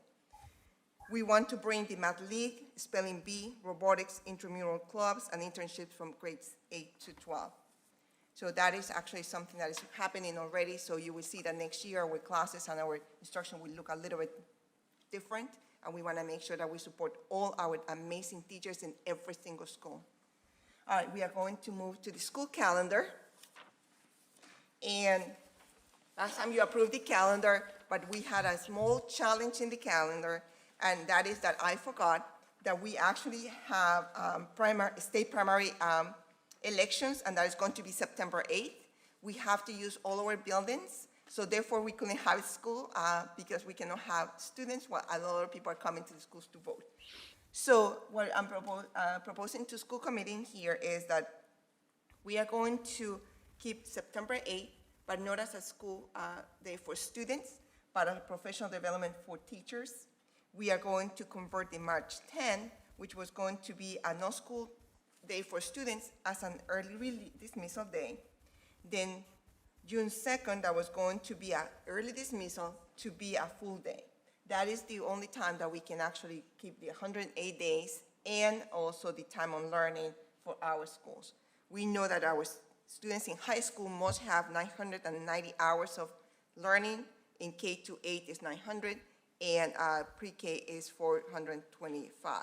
So by doing the math, that's the only way that we can actually compensate the hours. So we can continue not extending the year because we are losing that day, but actually to keep it within the 108 days. Having not changing the final day of school as June 14, knock on wood, if we don't have snow. So that's my proposal. All right, let's stop there. Questions, queries, qualms, concerns, motions? Mr. Waldo. I'll make a motion to approve the calendar change. Seconded by Mr. Wait. Bernard. Tony just jumped out of his seat. Hold Well, that motion. let's get, so the motion's by Mr. Walde, seconded by Mr. Bernard for purposes of discussion. Ms. You Mertz. confirm the date of September 8th, 2023? Should it be September 6th of 2022? I'm sorry, September 6th. Sorry. Sorry, no, thank you. Absolutely, thank you for that. I put 8. It's actually September 6th, but it's marking the calendar September 6th. Thank you so much, Tony. So the calendar's right. The It was calendar's right. notes. My note is 2022, no. 2022. 22, yeah, 22. we figured that part. Yeah. Yeah. So it is September 22, but it's going to be September 6th. It that- would have been. Instead of September 8th. My Yeah. notes are not correct, the calendar is correct. Calendar's correct, yeah. Thank you. That's why Tony watches the numbers. So you read the motion, Bernard second. Any questions on that? No. Thank you for catching that so we didn't have to do this Okay. closer to next year. And this, from the chair, so this does not impact the 180 days? No, at Okay. all. And I had to thank Ms. Giswaldo for working out with me for the hours and everything, so thank Good. you so much. All right, there you have it, everyone. Any questions? You keeping an eye on Zoom? Nothing from Ms. Macklin or Mr. Drummond? Okay. All right, all those in favor say aye. Aye. Anybody opposed? The ayes have it, that carries unanimously. Back to our superintendent. Thank you. There has been a lot of questions about summer programs and our programs in general. So I just want to do a summary of what the programs that we are going to be offering. And I'm sorry that you cannot see everything on the screen because I know it's half blocked. So this will be posted for tomorrow morning. So if you want to see it, everything's going to be posted. So we do have some programs that actually is a fee required. Thank you. So we are going to have the academic programs. We are going to have the high school credit recovery. You have the contact information of the people that you need to just find out if you need more information from there. You have the dates, and the hours. We also have Title I. This is a new program that we're going to have, which is more going to be for credit recovery for those students who are in grades 6 and 8 who need to pass ELA and math in order to be promoted. So these will be students that the principals are giving us the names, and we will be in contact with the families. We also have other academic programs, and this is more by invitation, and we have the EL Summer Enrichment for grades 3 to 5, EL Summer Enrichments for grades 6 to 12. We have Title I programs for elementary, the Malden Academic at Adventures program for those students, rising ninth graders who are passing their classes and do not need credit recovery. Then we have extended school year, ESY, which is more according to students' IEPs. All these programs in this page do not require any fees. And once again, this is going to be posted on our website. On the following page, you have enrichment programs. Some of them do require a fee, and you can contact the program to find out more about the fees. We will be able to post this week, but this presentation is going to be posted tomorrow. The ELT is going to be at Fairway Principal Champa is leading this, and there's no cost to that. It will be invited. And this year, we're going to be able to invite Salemwood students. So it's going to be a phenomenal program, too. Then we have another program in here that might be from referral from the school, and that is the YWCA. Those are our summer programs. More information to come. We have MOST program that a lot of people have been asking about what's going on with MOST. We actually have the director of MOST in here. The goal is to provide after school and before school care for students between the ages of grades K to 6. We know that there are a lot of challenges this year because we didn't have enough staff, so we couldn't open all the seats that they had before. Jenny and her team have been trying to recruit parents, teachers, outside partners. They have been working very hard, and it's very challenging. So we are going to get ready for next year very soon. We have the statistics, if you don't mind to go to the most enrollment. One more, that's it. So prior to COVID, there were 73 staff members working for MOST. The enrollment was 366 students and only 21 in the waiting list. That was amazing. What happened is that this year we have only 24.5 staff members. That means we lost 48 staff. And we couldn't support 230 students. So this year, I know it was a challenge. We acknowledge that. You can see it per school who had enough staff and who didn't have any staff. We know that Linden didn't have any staff for before school. The data, once again, is going to be posted. So what are we going to do about it? So for next year, we put a survey of need. Thank you to the 392 families that fill out the survey, but we need more. Otherwise, we will run with the numbers that we have. And with that, you can see it per school. The survey had three elements. One, you need care for before and after school, only for after and before, and then vacations. So we can see the number of schools that might require more staff according to the need that was requested in this survey. So this survey is just giving us an idea of how many staff we need to start hiring.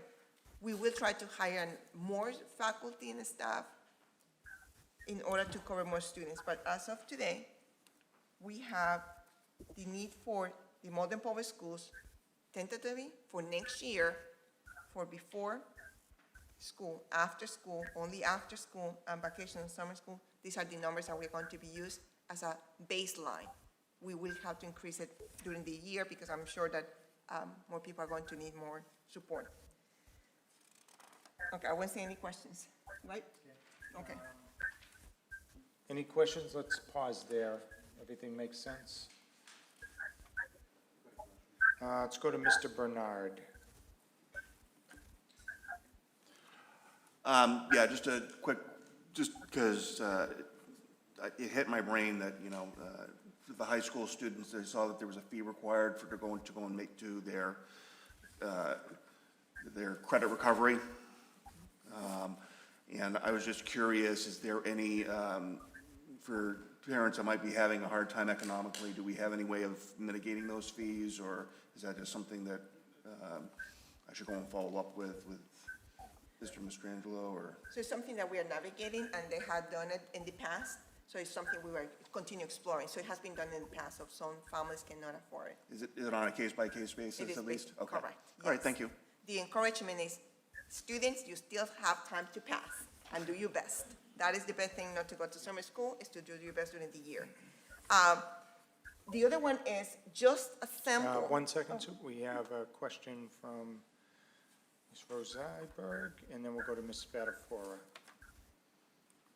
Oh, thank you. I just have a question on the programs, Title I, the different programs, how are they doing for staffing? We've talked about the MOST program, but how are we looking at staffing for the different summer programs? So we are trying to do all the programs with early posting. There's a lot of interest sometimes to work in the summer because it's very short weeks instead of during the school year after school when people are tired. But the goal is to post as soon as possible and start hiring. And recommendations too. And it doesn't have to be teachers from Malden Public Schools. It can be from other districts too. We appreciate and we love to have more Malden staff. Thank you, and now Ms. Spadafora. Thank you, Mr. Chair. Just trying to get back to my slide here. In the enrollment data, you did not showcase Ferry Way. Is that I'm because? sorry, I couldn't hear you. Oh, so in the enrollment data for the MOST program, you didn't showcase the Ferry Way School. Is that because they have their own programming? They do. So then my question, because then I go to the survey results, and the survey includes Ferry Way. So I'm sorry, let me go back there because, so the survey is for next year, all the programs. This is family needs, so it's not based on a specific program, it's based on the need of the district. Okay. I guess it was a little confusing coming right after the discussion on most enrollment data, and then we rolled into that. And then my second question is in regards to the ELT Summer Enrichment Program. So that is that only for Ferryway and Salemwood students? So Ferryway actually, for the second year in a row, was granted an extension on a grant by DESE for best practices on how they run after-school or summer school programs. So it is designated specifically for Fairway, and also we were able to tap into Salemwood because they used to have the ELT. So this is only for schools that had ELT or have ELT. And in this case, it was only Fairway. So therefore, those are the only two schools that can go into this grant. Did we offer this last year? Yes. And Okay. Yep. I just Yeah. didn't It was very recall. successful. For some reason, I thought we Yeah. used the grant, but maybe I'm thinking of another grant in which we used for professional development at Ferryway. Both. It was used So for both? you Okay. can do both, right. So last year, Fairway was showcased by DESE to other districts on best practices on how to run and staff their programs because they were very creative in how they did it. So this year, they granted the grant again, but this time they gave us a little additional funding to include Salemwood. Okay, and my very last question, which is very quick, with all of these programs being offered, and most of them are running up until about noon time, are we offering lunch, breakfast, lunch to our students during the summer at these programs? Yes, we Okay. are. Great, thank you. Thank you, Ms. Spadafora. Back to our superintendent to finish off her report. And I'm sorry I'm going fast because I see we have another presentation and I want to be respectful of your time. So we do have the Malden High School draft of the academic roadmap. You're going to see a better display later on. So I want to thank Mr. Mastrangelo, the team at the high school, and also our amazing Erin Craven, and all the directors and assistant superintendents for working on this. So what you're going to see is a preliminary roadmap. You are going to see it more like actually like a roadmap. But you can see that there were some changes, and there will be some changes for next year, where students who are coming from 8th grade are going to be able to go to ELA 9 college prep is CP, and access to ELA honors. In math, they go to Math 1, and they're going to have an opportunity to go to CP and / honors class. It's the same class, just that teachers differentiate of advanced work plus regular work. Then they're going to have access to Math 2 CP and Math 2 honors. That is a new modification, so we want to make sure that our students who are more advanced in math in the middle school will have the chance to go to advanced courses in the high school. There are the electives, which is, they have amazing selection of electives. Science, next year they're going to have environmental science CP. They had it before. They had biology honors. But what happened in the middle? Sometimes students can go in the middle, so next year we are going to offer biology CP. That is going to be an opportunity for students who are not in the honors spectrum. They don't want to be in the environmental, but they can be in biology. The history will remain the same. So, another slide, please. This is one example of almost 12 different slides, so I'm not going to give you the 12 slides. This is how we are going, how we are planning everything. What is the trajectory of a student in 9, 10, 11, and 12th grade? And then you're going to also see it just 9th grade, just 10th grade attached with all the electives. So you will see all those displays in May 4th or our next meeting. And the last sample of this is the for EL students on how they're going to take their ESL classes, knowing that sometimes students come at 11th grade, but they need ESL 1. So it's going to be, I'm sorry, running through this, but one of the things that you're going to see is that hopefully it's going to be interactive, that you will see on our website and go to grade 10, it will come, and you will see the menus. And then hopefully by next year, students and parents will select in the computer in a different way. Or when I come to the Welcome Center, where you can actually select courses right in there, or from your home, from Aspen. All right. We have one, any questions about the roadmap? Any questions of the members? Okay.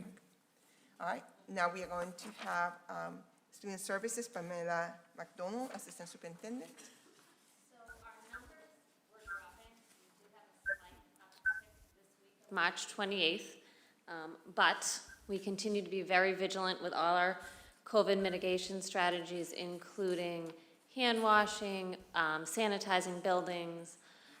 We are also doing the pool testing, take-home tests. I think we're up to like 3,500 staff and students just over that are doing take-home tests, so that's a great initiative for us.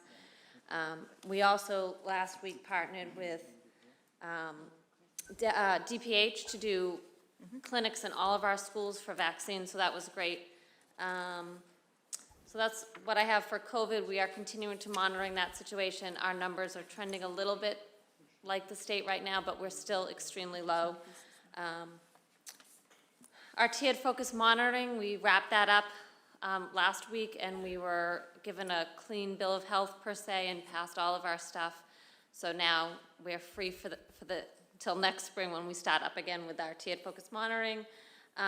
The most exciting thing for, I think, for Student Services Office right now is we did receive the Community Preschool Partnership Initiative grant.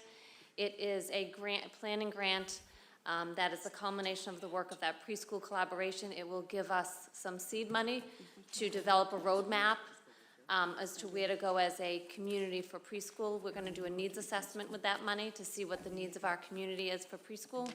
We are going to do some screenings on any children that would like it as a Child's Find activity, as well as to narrow down best practices. And we're also going to plan out a roadmap to make sure all students, all our early learning students, can receive services either with us or in the preschools they currently attend. And the great thing about this is there's an opportunity to really get a much, much larger grant for our preschool community. So this is a great initiative for us. So we're super excited about that.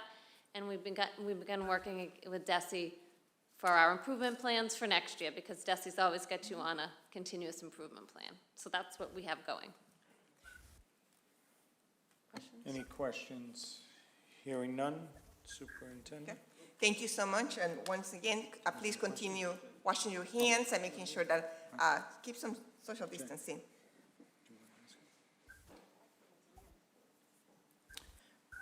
Okay, one of the things that we are going to do is we are going to talk about accountability, and we are going to also have Principal Mastrangelo and Assistant Superintendent Larissa Doherty.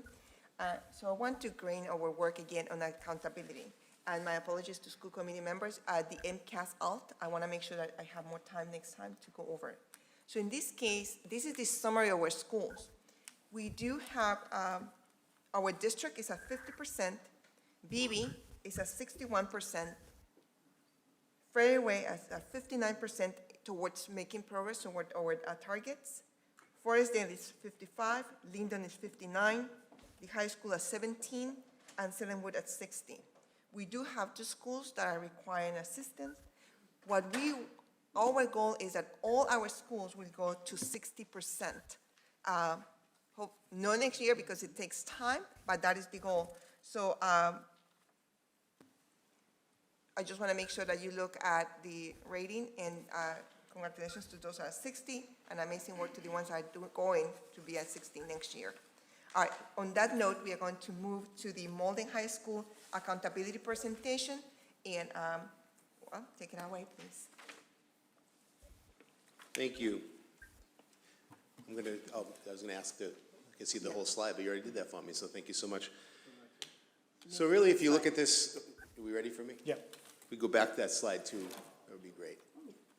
Perfect. If we take a look at this, this does break us down from 2012 through last year. There's a couple things that I do want to point out. First off, as you can see, there's no changes since 2019. As we know, 2019 was the last full year that we had. So the 2020 and 2021 accountability report does default back to 2019. So as you look up and see 17% for those 4 years, it's actually carried over from the 2019 school year. And the other piece is, in and around 2018, exactly 2018, DESE had moved away from the old level system, which we all knew, which was level 1 through 5, and moved towards more of a progress monitoring system. So really help to identify districts and specifically where they need supports. We can go to the next slide, that'd be great. And that really what we're looking at here is, again, the new accountability system is really focused on supports to move students' performance to the next set of indicators. And just so you know, when I took over at Malden High School, we were actually targeted by DESE for targeted support, and we moved out of that actually quicker than the time allotted for us. We moved out of it through some great collaboration and great work. So if we could move to slide 4. And this is just a visual to see what the new system looks like. As you can see, we are at the blue, which is focused at targeted support. We're looking to move towards, ultimately, to school of recognition. That's our goal. But we're certainly looking to move the school forward to get out of that targeted focus to targeted support area. And we're going to kind of outline in this presentation some of the steps that we're taking, and maybe some of the causes of why we're here, potentially, but more importantly, some of the steps that we're focusing on to move us towards that. Okay, so this is a slide we put together. Really, it's a comparison of local schools or like schools to Malden, and this report is really focusing specifically on the data. Now, this is a little bit of a change. This is the data from the 2021 MCAS. The students that did take it, as you recall, it was not mandatory, but we did have about 250 students at Malden High School take the MCAS, and these results that you see are based on that, on the data from those reports. And as you can see, if we have Malden highlighted at the top, if you look at us in the areas of meeting and exceeding expectations and student growth potential, where we align with like districts, obviously we have our schools from around us, our league. We also threw Lawrence in there. We also threw Lawrence in there, though Lawrence has a much larger enrollment than we. We did throw it in there, and if you can see where we are outperforming a lot of like districts in the area with the actual results from the test, from the ELA and math test. So that's something we want to increase those numbers, obviously, but where we stand with like districts, we're outperforming many, so that's a good thing. But we're going to continue to we're going to strive to get better. Next slide, please. And I am trying to be as thorough as I can and as efficient with the time because I know it's been a long night. Again, this is the accountability metric from 2019, and if you look, while we're focusing on all students, where we're really focusing on work is our lowest performing students, because as you can see, we're on a 4-point basis. You can receive up to 4 points, whether it be making progress, obtaining, exceeding goals and such.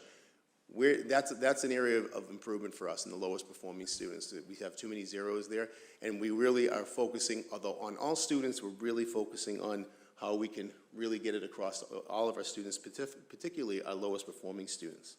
If you go to the next slide, please. So this is a little bit of a breakdown of how we ultimately come to our ultimate accountability. So if you look at here, it's a great visual. I think we stole this from you, Ms. Doherty. I thank you for that. 40% of this is for all students comes from the achievement. Okay, how we're achieving. Are we meeting our goals or exceeding them? Whereas the additional 60% are other indicators around growth, completion rate, and so forth. But again, for all students, how we do in the test makes up for 40% and all others for 60%. If you go to the next slide, it shows how we perform in our lowest performing students. So for instance, If our student performance achieves on the test, that's a 67.5% weight. So that's where we can have our biggest splash as far as improving our accountability rates. Again, we're focusing on all students, but looking at our lowest performing students is where we really need to provide additional supports to make sure that we can provide equitable education for all, but also improve our overall accountability report. And the next slide, I believe, is just a visual that brings the two together, that shows how we bring the two together to ultimately land at our target, our accountability percentage. Next slide, please. So now we're getting into really some of the contributing factors and the strategies that we are employing to move forward. So if we look over at the contributing factors to our proficiency rate, it does paint a little bit of a picture here. In 2018-19 school year was the second year that science shifted to grade 9 environmental. The previous year was on a pilot. So we assessed where we were at. We talked about it for 2 years, and we started, there was some transition in that year, I said, which would affect our grades within the science. And at the same time, we began our rollout to our integrated math model of Math 1, Math 2, and Math 3. And then 2018-19, again, the last year that we have the data from the MCAS, was actually the first year of Math 2. If you move over to the right, some of the strategies we're employing, we have intervention supports specifically for students that we have targeted through our data tracking around our Saturday program, which has been very successful. We're calling it Saturday School. We're 50, 60 students or more showing up on Saturdays. And leading up to the MCAS, we had targeted supports in math and ELA. And we also went out to really look at our lowest performing students based on IXL and iReady data and created additional supports through JFY-NET, which is standards aligned and also uses a former MCAS test to really prep the students. So it's standards aligned and real world testing, because they do take a lot of their work from old MCAS exams. So it helps the students prepare for what they may see. And we're also, we're working on lowering low performing students. We created a data tracker specifically for 10th graders this year, but we're expanding it to all 4 grades, looking at different metrics, including attendance, class failures, the data from iReady and IXL, and student discipline, to really get an idea of what students really, what supports they need in some of our higher risk students. And then we have team meetings. Our team consists of high school of house principal, guidance, or counselor, social worker, and then a 9th grade counselor. They meet weekly by house to really track students in need. Of course, we're ongoing curriculum review, and one of the things that we've employed just in the 2019-20 school year, we have a dual certified EL biology teacher that we're hoping is going to increase some scores within that subgroup in the biology exam. And we've also increased the number of co-taught sections with that's our special ed supports within math, ELA, and science. If you could go on to the next slide. And this is our growth. Again, I want to walk you through it, but I also want to be respectful of time. Really, the contributing factors on the left side of why the numbers, specifically again over the lowest performing students. We would still develop, we're in the developing stages of our co-taught model. We're only a couple of years in, and we've since grown it. And then align appropriate levels of intervention for students in need around literacy and intervention. We had less support, a minimal support around EO in that time, although we've grown in that area. And then we'll standards aligned curriculum for all students. And some of the things on the right, really making sure that the students are providing the services we talked about with literacy and numeracy, and that tethers back to the co-taught model. And then alignment of foundational, literacy programs.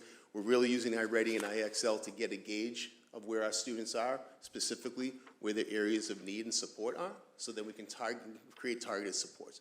And then literacy supports across all, really for our students that need growth. And the big thing that we're looking at too for access to is the CP honors split, which we're bringing in different classes throughout the curriculum. So that's something that, one of the ways that we think we can really meet the students' needs where they're at.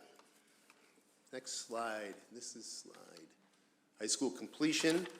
So really we talked about, and I want to think minimal availability for guidance and career planning supports, and that's not due to the performance of the current staff. I mean, they work incredibly hard to meet our students where they're at, but we're talking about broadening our supports. Since this time, we've brought in an additional person within the counseling department to really help support in that area as well. And then targeted supports for overage and undercredited students. We've had minimal supports in that area. And then really, one of the big factors around our accountability around, this would be we were very lenient around some of our students in our overage, undercredited program to really try to stay them, keep them the course, keep them in the program. And we realized at some point that unfortunately some of them had moved on, and we had to really clean that, that data up as far as students that we still had on our books that were no longer attending. We were very lenient, constantly trying to recapture them, and after years, it was time to move on. So that also happened during the 18-19 school year, which definitely affected our high school completion rate and such. And on the right, like I've said, we've increased the number of guidance, increased our partnerships around You Aspire and Let's Get Ready. A college advisory corp from Boston University comes in and works with our students. Our dual enrollment has been such a vibrant part of what we do for years.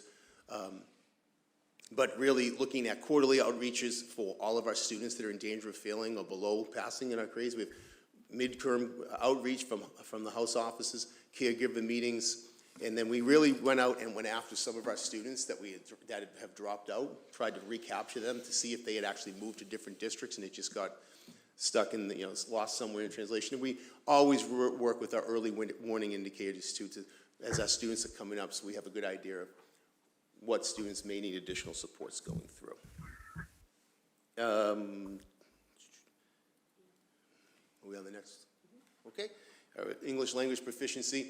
We've seen an increase of numbers of our Foundational 1 students, our Foundational EL students entering in the 10th grade, which as we all know is our MCAS year. And also an increase in numbers really presenting with limited or interrupted formal education. So minimal availability around targeted Tier 2 interventions. And some of the things that we're doing is ways in which we're trying to change this. We've EL coaches at the high school, really to assess students' needs individually and put in supports for those students to be successful. Literary assistance for targeted interventions for level 1 and 2 students that require formal reading instruction. We have a very vibrant vacation academy over February, April, and summer vacations within our EL department. And the other thing, and with Jess Boots and Jen McCabe have done a great job of really integrating the entire school. We've always worked at it, but they've really taken a hands-on approach of integrating the entire Malden High School staff, and really the Malden Public School staff, around supports for our English learners as well. Where are we here? Attendance.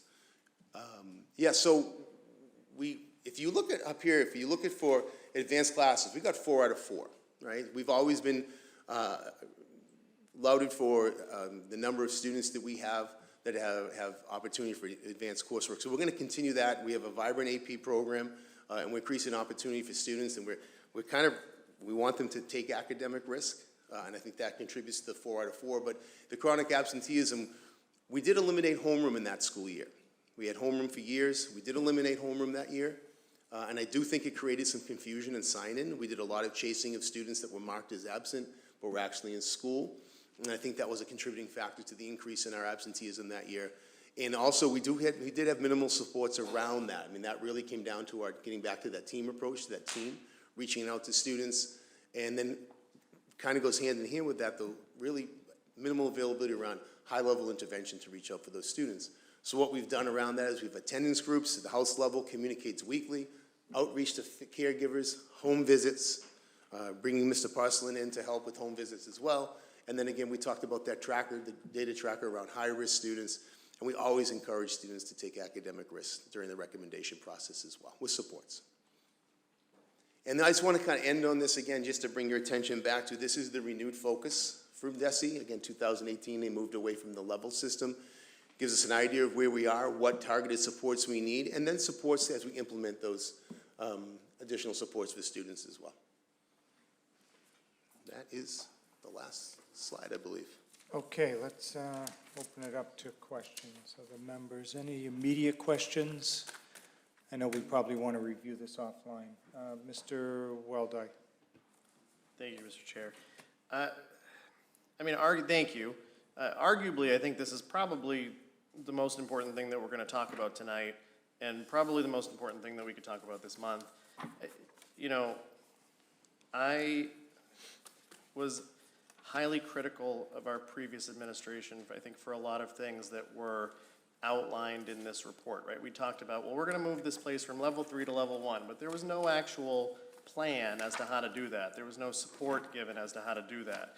I mean, I think it's challenging, and I know that a lot of folks at home have picked up on this particular piece too, right? You know, our high school is our flagship. It's one of the most important things we can put our resources into, and, you know, I think for a lot of the, and for me too, but I think for a lot of the people that have reached out to us, like, it's challenging to sort of reconcile the idea that, you know, when you look at the slide on our comparison to similar districts, we are doing better. Like, we are really killing it when it comes to the places that you highlighted, but our accountability percentage is still lower than them.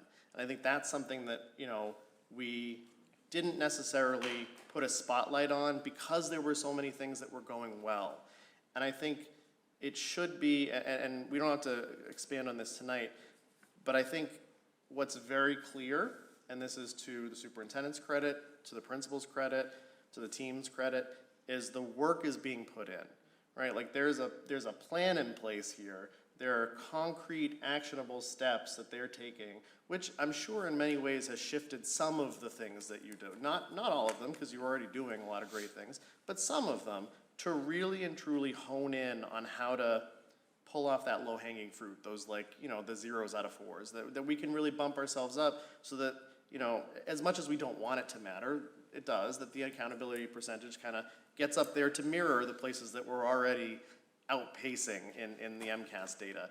And so, you know, for me, I just really and truly want to say thank you for, I think this is the first time in a couple of years that it feels like the work is being done and supported so that the team at the high school knows that someone's got their back and that they're going to help them resource-wise to make sure that the plans that Chris wants to put in place can actually be put in place. Because we know that you know what you're doing. We know that your staff, I'm looking particularly at Director Craven, knows what they're doing, right? And making sure that we can shine a light on that and sometimes, you know, talk about the number that's not always the most comfortable is what pushes us to sort of get to where we need to be. So I am very appreciative of this presentation.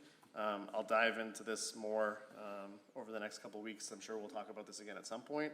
But I really wanted to say thank you for the work that you're putting in for all of us. Thank you. I mean, like I say to my faculty and students all the time, you can't lean away from discomfort or it just continues to be uncomfortable. You got to lean into it, figure out what's causing it, and move forward. So to the low-hanging fruit piece, you know, yes, that's important for our overall accountability report, but it's most importantly, it's going to help our kids.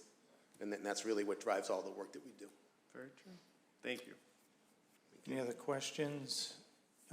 Just if I might from the chair, I think you know how I feel, but I do want to ask you the scorecard.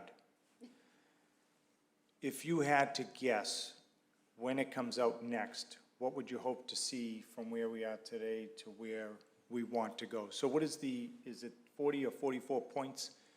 What do you hope to get to on that scale? Honestly, realistically, everything that we've gone through in the last 2 years, okay, I'm hoping we improve. I think really we want to move away from 17%. Where I want to be, you know, is a school of recognition. Got it. It's where I'm hoping to drive us. I don't know if we're going to be there next year. Right. But what we have putting in place this year, the systems and the focus of support, and really hoping that we move it. We're looking at that 60% piece around absenteeism and graduation rate and something as simple as MCAS attendance, which by the way was incredible through a lot of work, incredible work from a lot of people. We had nearly 100% of our students take the MCAS last week. I know one thing that helped was you getting that jazz band. Jazz band, that great. was a great idea. Yeah. It's pretty awesome. But those things, you know, we're focusing on, as well as overall supports for the students in achievement. So it's not a cop-out answer, but my answer is I don't want to put a number on it, but I do want us to move out of 17%. I know Superintendent Noriega has a lofty goal for us to get to over the next 2 years, and we're working to meet that. But I think this year, with the work we're doing and the dividends that we'll see when we get our accountability report back over the summer, is going to set the roadmap for the continued work into it next year. Got it. Okay, very good.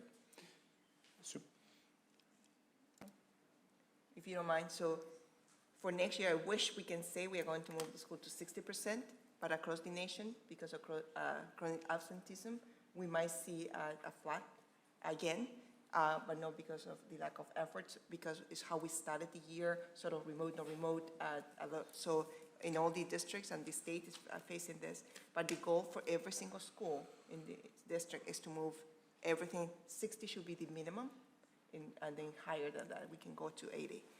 But for next year, the prediction is going to be probably to be flat, even though that's not what I want, because failure is never an option for me. Right. But just to be fair for the system accountability, yes, we might see a just flat number. Very good. Thank you. Thank you. Very, very helpful. Appreciate it. What do we have left? Anything under your report? It's very late, so I just want to say happy month of autism celebration, acknowledgement, awareness, and we are having wonderful things happening across the district, but it is late. And I would love just to invite our Coach of the Year to come and give us one or two, right, highlights. It's 102, right?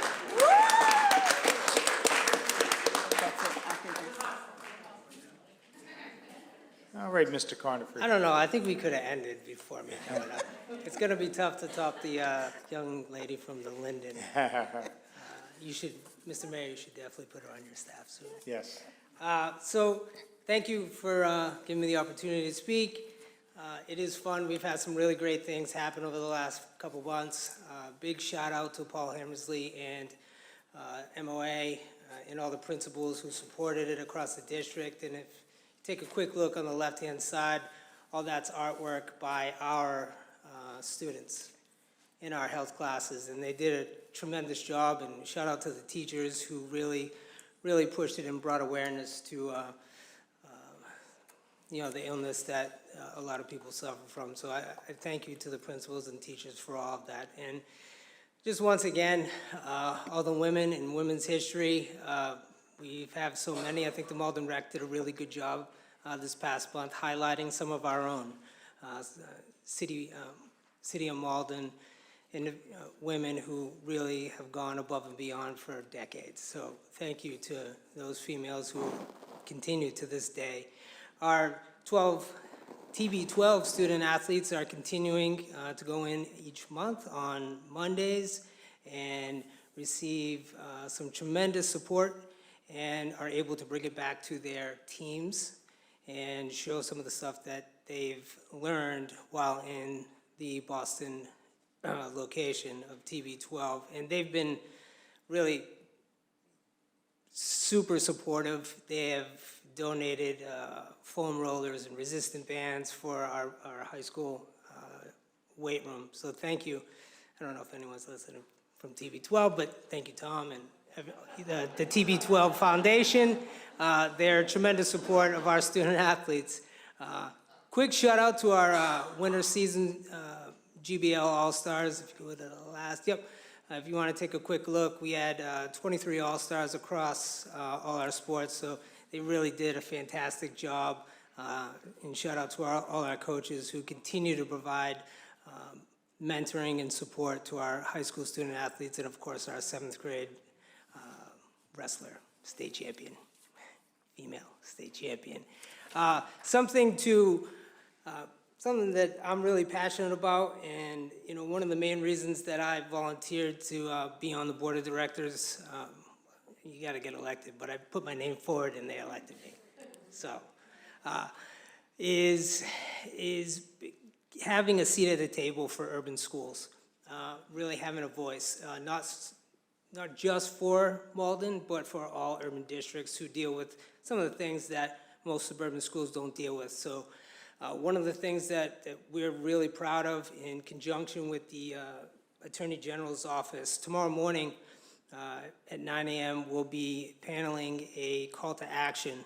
Mara Healy is really stepping up to the plate and taking charge so we can really strike out anti-bias and anti-hate that continues to happen in high school athletics, and I'm proud to be a supporter of that, and I'll be a panelist tomorrow morning at 9 a.m. We have some great support from Malden High School at our annual state meeting this Friday. We're going to have our national anthem will be sung by our senior student athlete, indoor track athlete, and I'm kind of Yusara Tafuri. I don't know, Chris, did I butcher that name? But we're really happy for that, and we're going to have unified sports representation there with our Vice President, Assistant Principal Stephanie Sibley, and 2 senior students who will be representing not only Malden High School, but our unified sports program. And last but not least, our spring sports are off and running, and boys and girls tennis, boys and girls lacrosse, co-ed, crew, which is finally back after a 2-year hiatus, baseball, softball, boys volleyball, 300 student athletes at the high school level. We couldn't be happier. We're back to somewhat normal, minus COVID. Good luck to all those sports teams. And last but not least, our unified outdoor track, back on the track today against Medford. So we were really happy for that. So thank you. Good stuff. All right, any questions? Okay, thank you, Mr. Conifrey. And that concludes the superintendent's report. All right, now we're going to jump to motions and resolutions. First up is the food service vendor bid. Ms. Spadafora.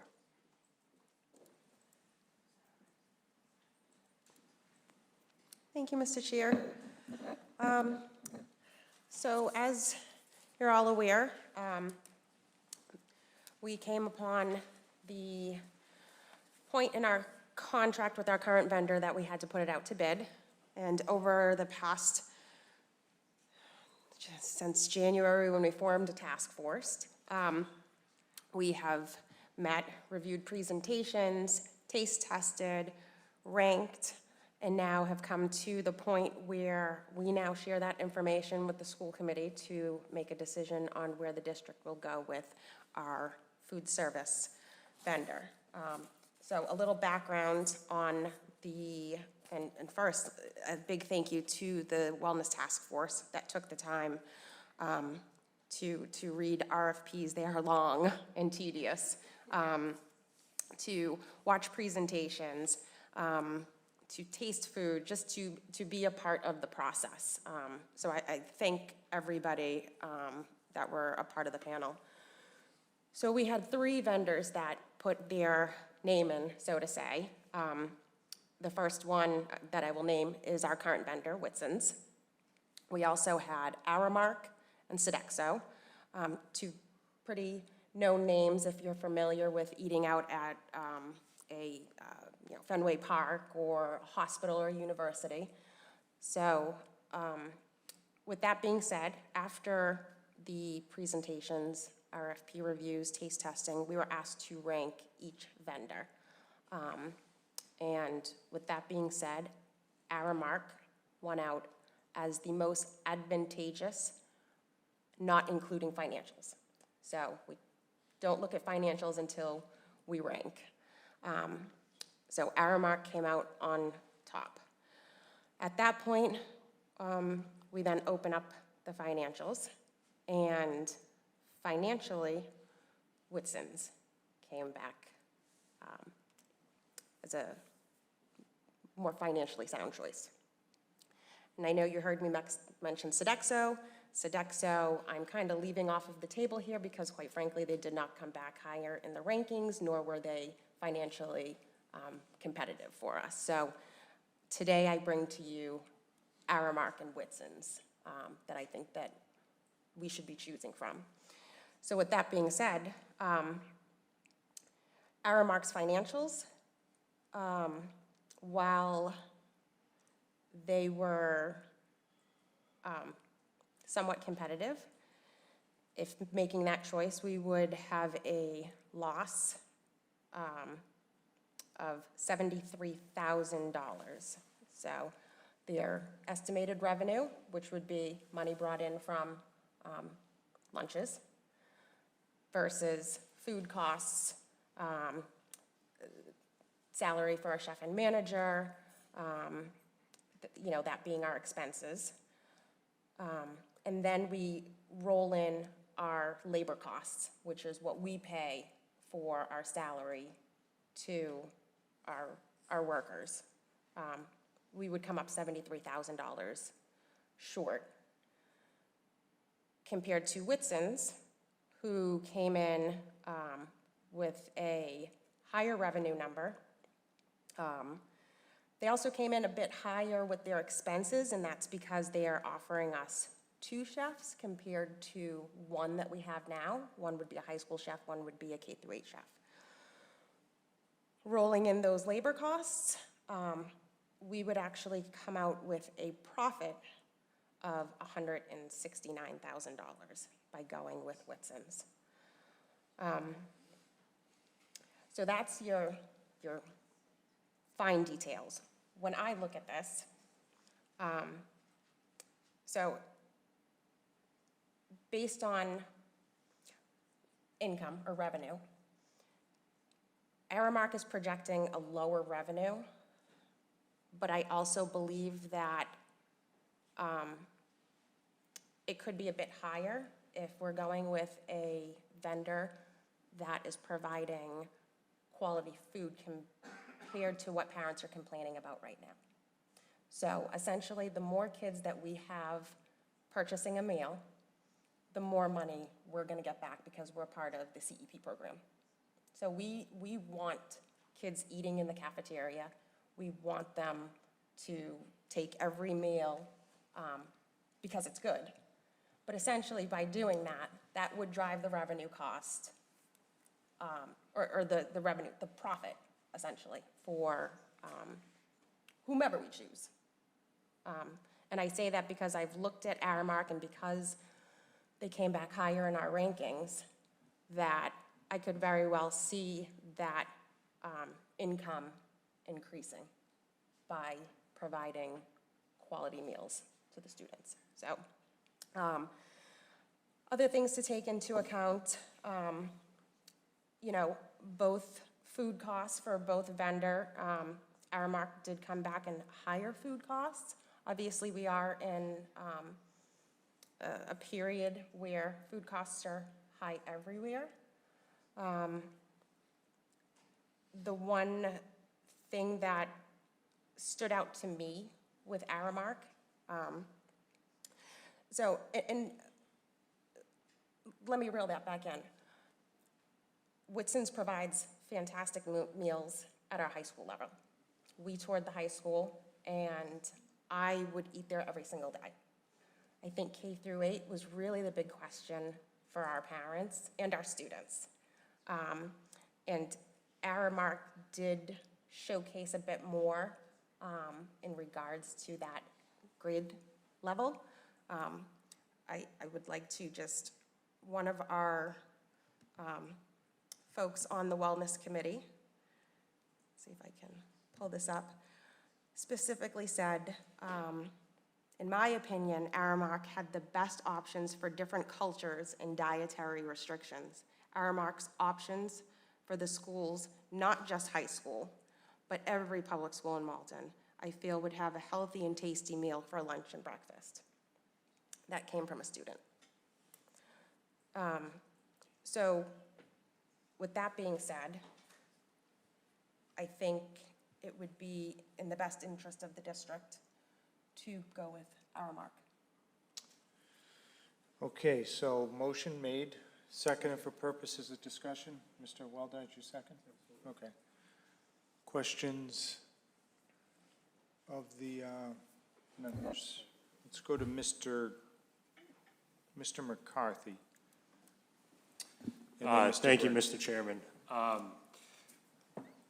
Through you to Ms. Spadafora regarding the menu for Aramark, can you just kind of explain a little bit as to like what kind of meals Aramark provides and menus in relation to, comparison to Winston's a little bit?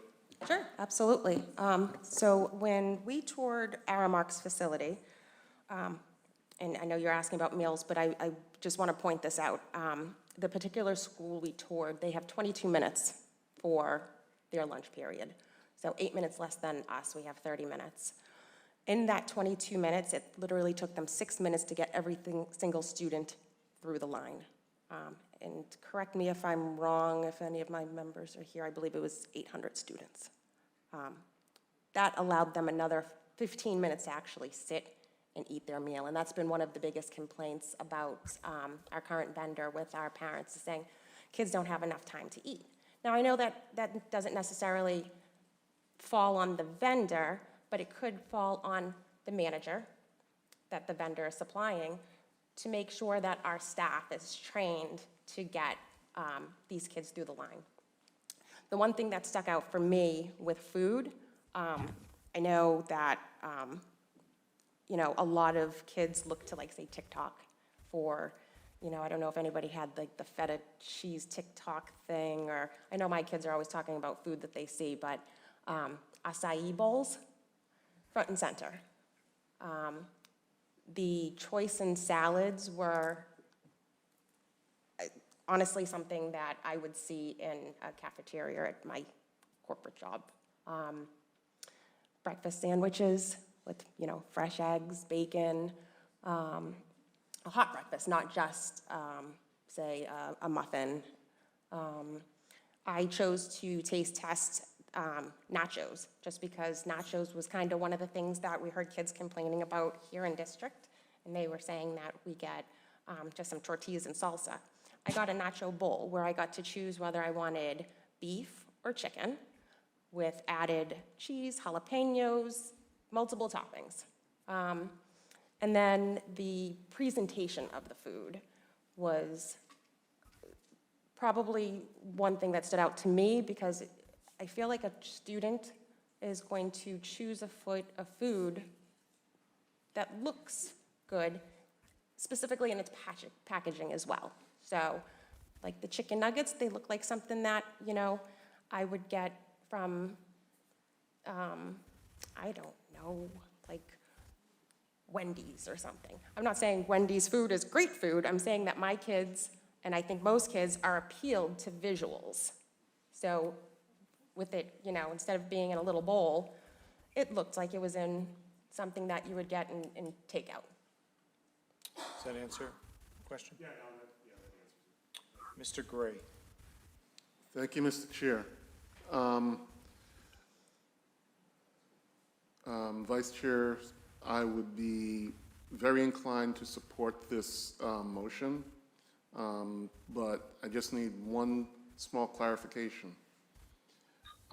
If we go with Aeap, do we have the budget room to afford this extra $73,000 going into whichever budget cycle this is going into? Because we're getting ready for the budget season. If we have the money, I think we should do it, but do we have the money?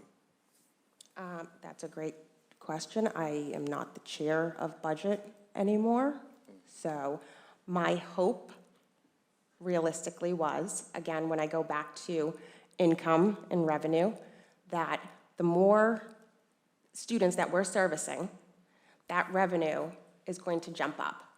The more kids we get in line to take a meal, the revenue is going to jump up and hopefully bring us from that loss of $73,000 to cutting even.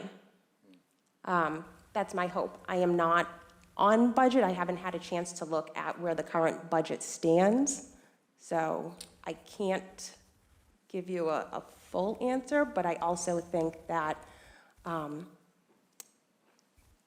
you know, as much as we look at finances, and believe me, I know, working in finance, sometimes we have to make the difficult decision to choose something and maybe tie our strings a little bit tighter elsewhere.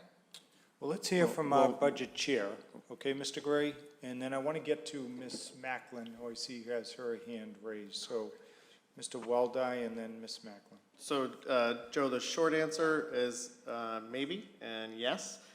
Really and truly, we were waiting for this choice to be made so that we could plan for next year's budget. So whatever vote comes out of tonight, I think who are we kidding? She's already got all the scenarios played out, but we'll kind of go from there to Tony so that she can incorporate that number into next year's budget so that when we have our first meeting in a couple weeks, we will know what the expense is or have a really close guesstimate as to what the expense will be for next year. So really the answer is yes, we can encumber it. Now we just need to know what to plan for. That's exactly what I was looking for. I'm on board. If she recommends Aeap, let's do it. Let's take a chance. It's for the sake of our children. Thank you, Mr. Gray. To Ms. Macklin, and then over to Mr. Bernard. Thank you, Mr. Chair, and thank you to Madam Vice Chair and everyone who participated with the taste testing and getting us to this point. I think it's pretty exciting that we may be able to offer appealing and appetizing meal choices to the students. My question is, as far as Whitson's, do we know what the current revenue is as compared to what they're projecting? Because from what I'm understanding, particularly from parents and students, currently, they're not eating the meals. So I don't know if perhaps Whitson's projections could be a bit overreaching or ambitious at this point to make that fair comparison. But I'm certainly all on board with Aeap. I think it's time that our students and have great meal choices and nutritious meals. Thank you, Ms. Macklin. Ms. Spadafora, do you want to comment? Yeah, thank you, Ms. Macklin. I don't have that information in front of you, but our finance director is here in the audience, so I'm going to pull her in because I see her with papers, so she has something. So currently, their projections are on target with what they estimated. Thank you. Okay. Thank you. So just to clarify, what they provided us for fiscal year -- is on projection of what their... They should end the year with for FY22, yes. Okay. Well, that's that makes me feel a little bit better because that means Aeap is projecting quite low in their revenue, and they could possibly be doing a lot better. They underprojected themselves. All right, Mr. Bernard. Yeah, just a quick question. And I'm also, just to be clear, I'm also leaning towards Aeap just because it just sounds like, from the business world, sometimes you have to go and spend a little to go and get quality, and I think our students go and deserve that. Just a question about you had mentioned cultural competency with some of the meals. Can you just go and just give me a quick little thing as to maybe some of the meals that might have been provided, because I think that also goes into whether a kid is going to go and choose that meal. Is it something that is familiar to them, especially since we have a number of ELL students that are coming in, and I'd like to go and see a kid that's going to get a meal at Ferryway, see something that looks comforting to them, that's going to go and help them get through their day. Sure, yeah. I will say that every vendor that bid did do a wonderful job when it came to presenting meals that were based on our demographics in Malden. And also highlighting, and I know we're talking about our L students, but or those from other countries, but also people that have allergies or different nutritional needs, whether it's chosen because they choose to be gluten-free or because they can't drink milk or whatever it may be. I will say I felt as though Aeap highlighted their meals, like offering, say, a Asian ramen soup.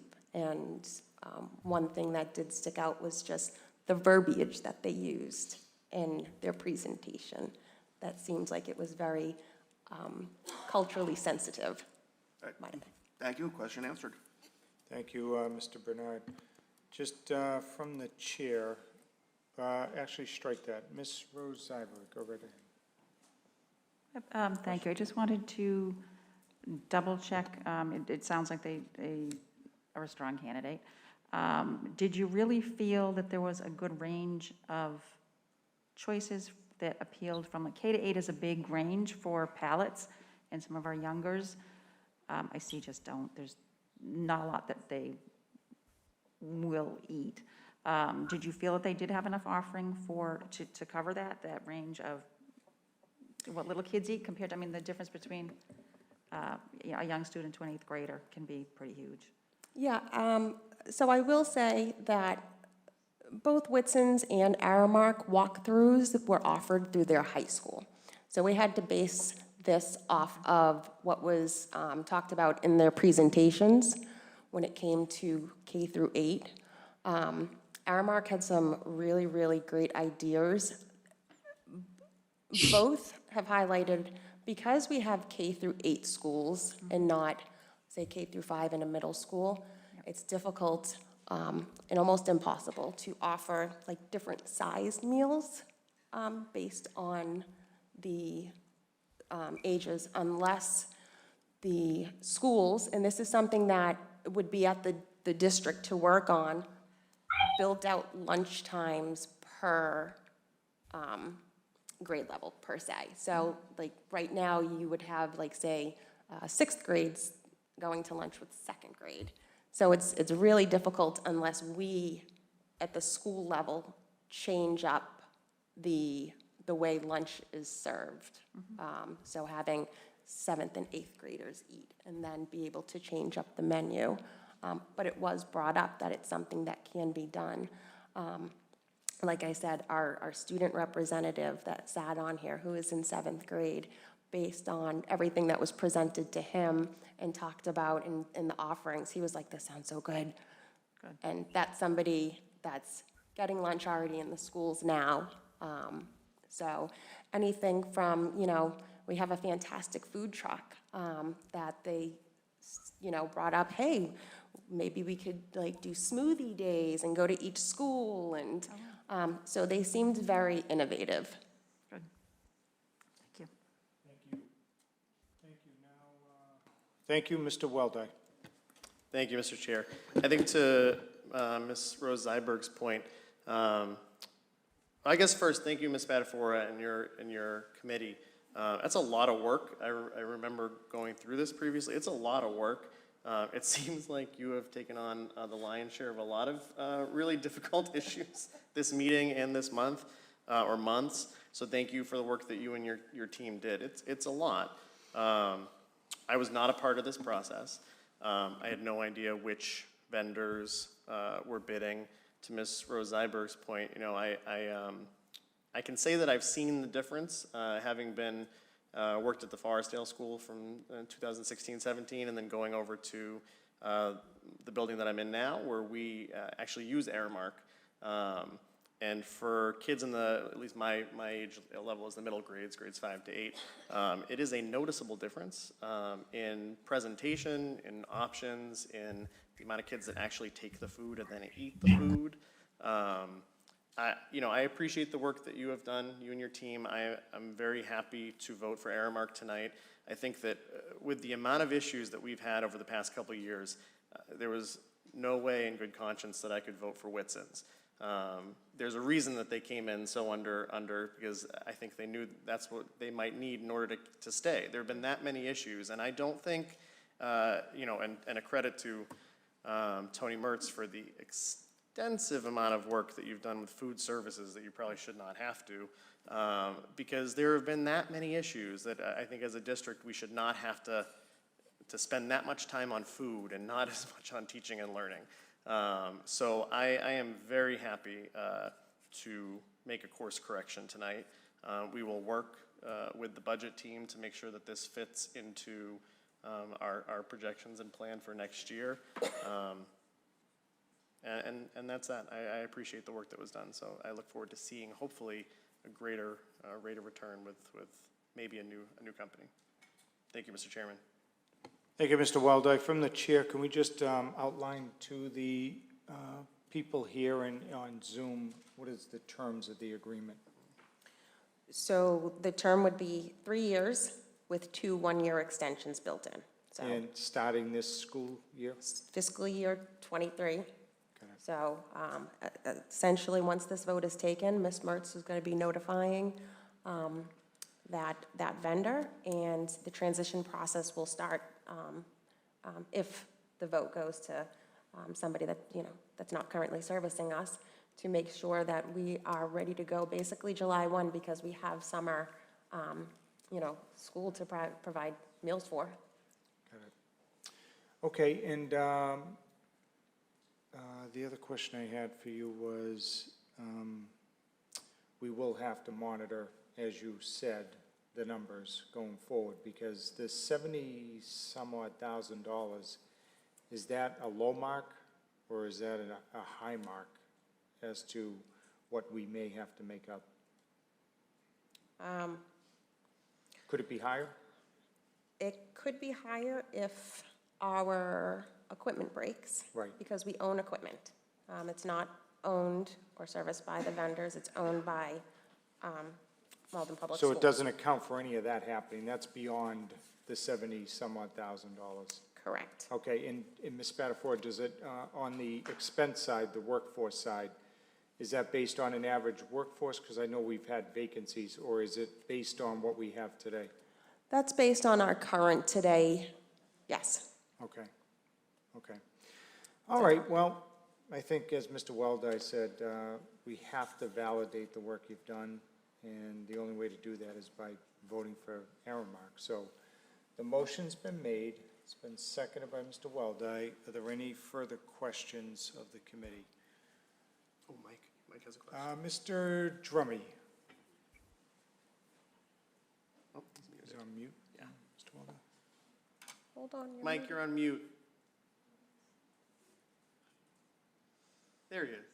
And it's been a while. Sorry about that, guys. Thank you, Mr. Chairman. This goes back to what you were just talking about on that 70,000 and what Adam said, yes, maybe. A while back, we just got through going through repricing at the schools and at the high school and the K through 8.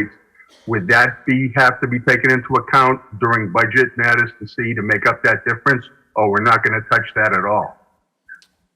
Ms. Spadafora and Mr. Waldo, I think the question was, would prices for lunches be adjusted as a result of us having to make up that difference?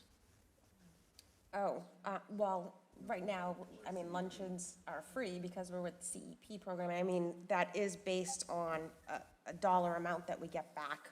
I don't have that in front of us, and I don't think that number is going to change from the government. Am I correct? But Ms. you don't Mertz? anticipate. So we're still having to pay a getting- new fee to account for the difference? Yeah, yeah.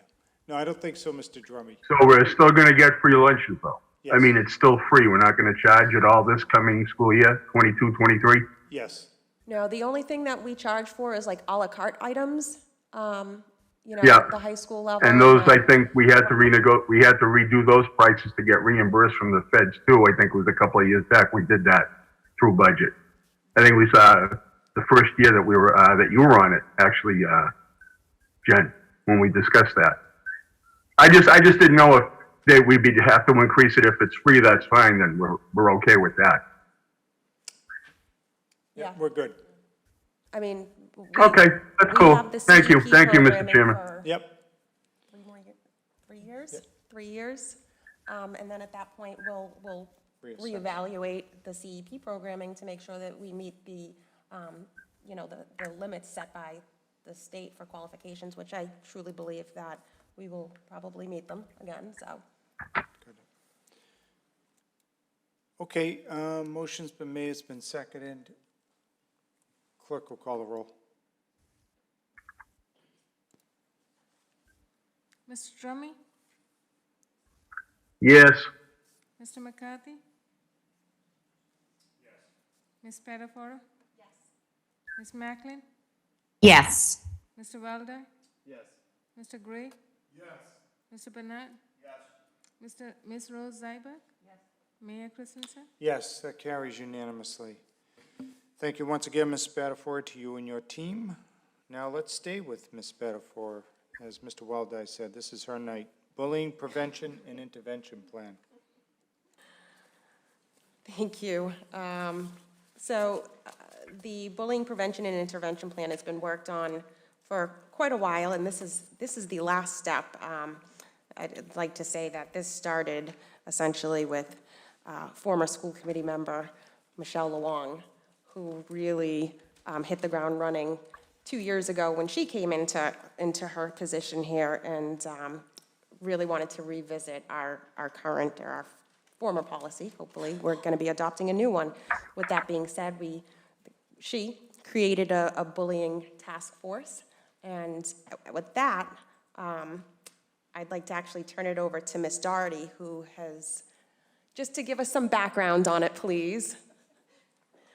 Just because she's been at the forefront of this with the school principals, really creating and making sure that we have hit every possible area, and to make sure we have a really comprehensive plan and making sure students feel safe here.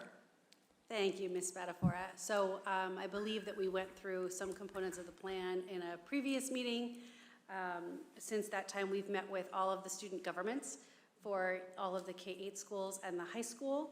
We're looking forward to continuing to partner with the students as we move into implementation, because that is a key part of what our students were very concerned about, where policy goes into practice. We are also partnering with Say Something. We have been through that training. The Malden Police has been through that training. And shortly after April break, the principals will be supporting the students for training in grades 5 through 12, so that our students are able to have an anonymous tip line, which is a requirement for state law, which we are working on. And that we're really glad to have that. The students all said that was something that would help them feel more safe. We weren't sure if we were going to go that route or not, but the students overwhelmingly really said we need something that is outside of the school, because they're concerned about retaliation if a student sees somebody with an adult. So really thankful for all of the student government advisors and the students who were able to give us some feedback and make some adjustments, as well as Michelle Luong, who I know is not here tonight, and I don't know if she's on Zoom. But really thankful for everybody with this partnership, and then to move forward. And I know that Ms. McDonald is going to be picking up a lot of this work with the code of conduct work also, to continue to ensure that we're transparent in how we're going to address bullying as well as hate crime bias. Thank you so much. Thank you. So my recommendation is that we adopt the bullying intervention plan as it is. There's been a lot of hard work, and I think this policy is desperately needed for the district. Okay, motion made, seconded. Seconded by Mr. McCarthy. Any questions? Mr. Bernard. I know you guys have put a lot of work on this, and, but, I had conversations with Michelle, and I would be remiss in not asking some of the questions that she asked me to go and ask. One of the things that she says and also I'm interested in, is that I was looking through this, and I noticed that we still have a period of review officially for like every 4 years. And I think that might be a little long. Is there any intention of maybe in the future reducing that to a 2-year process? Ms. Noriega.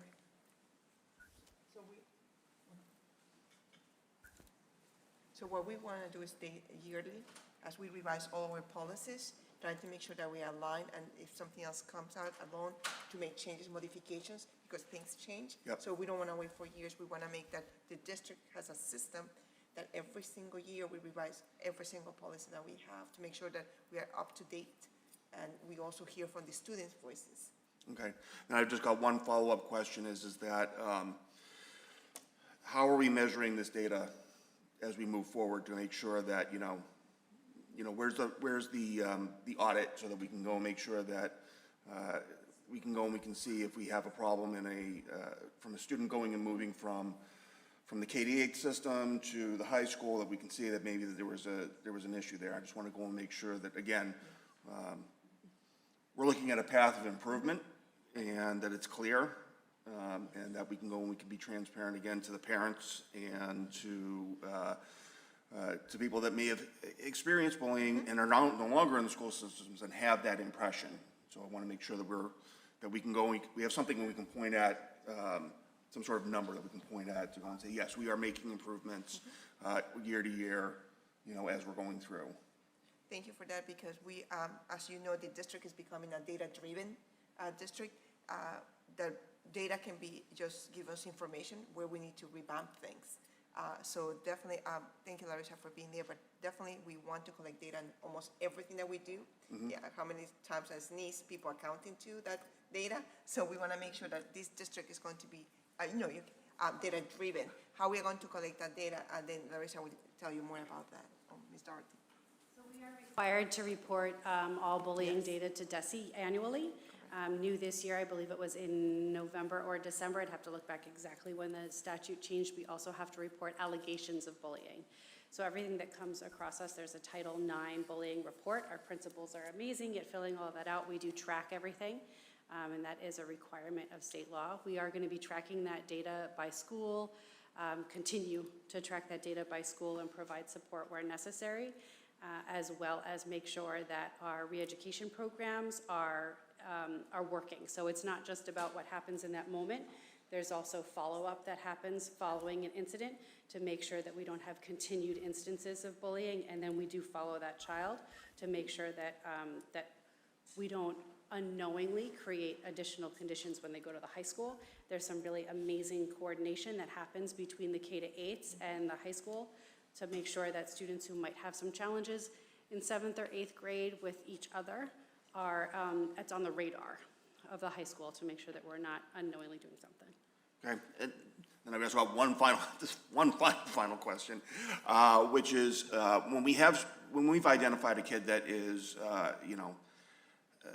having bullying behavior, where they're actually going and stepping in, I did see that we have some services that we're going and offering kind of in general. Is there a parent-facing resource that we can point parents to say, hey, your child is having some alarming behaviors, and I know that there's only so much that we can step into, but to make sure that the parent knows that they have a support system that they can lean on through the school systems.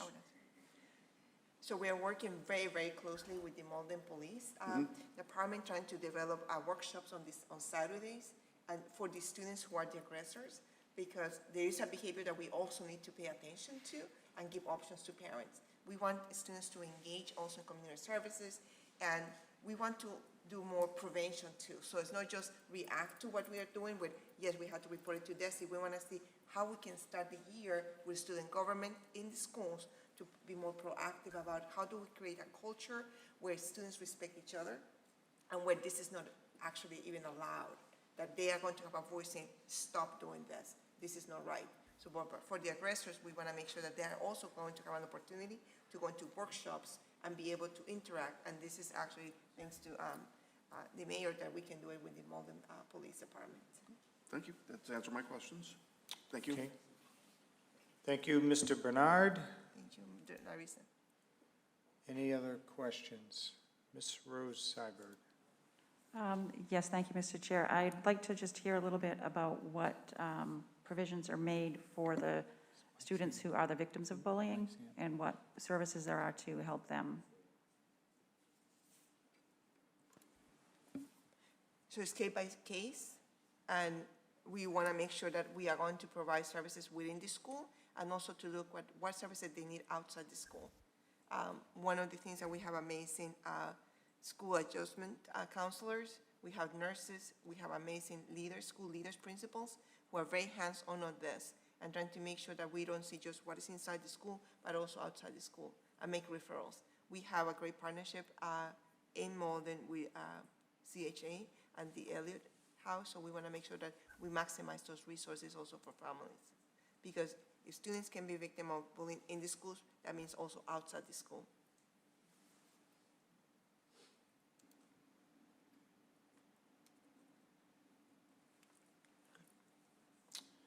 Thank you. And seeing no other lights, all those in favor say aye. Aye. Aye. Opposed? The ayes have that, carries unanimously. Let's see, last motion, the aforementioned fair share amendment. Mr. Bernard. Well, I want to say thank you to everyone that's stuck through this whole meeting, just to wait for this bit. So I appreciate all of you. As you know, we have a ballot amendment coming to, that's going to be on the ballot this September, which is going to allow us to go and get a little bit more money for our schools and for our infrastructure and our roads. And I want to also go and thank Debgiswaldo for encouraging all of you to go and vote for this. What the Fair Share Amendment will do is that it's going to go and ask our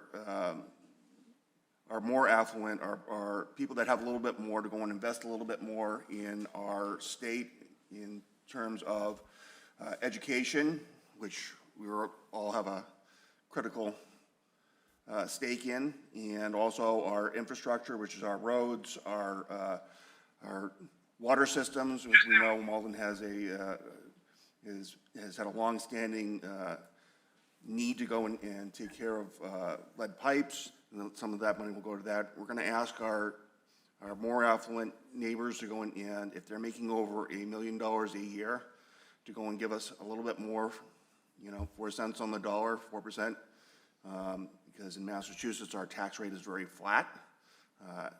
That means is that I pay the same tax rate as, for example, Mr. Brady when he was happening to go and live here. And certainly, we know that he did a lot of things for us, but it would be really amazing if he gives us that extra 4 cents on the dollar to go and help go and fund the schools. So I'm asking that we as a school committee for Malden, and also to go and follow our city committee, which endorsed this last cycle,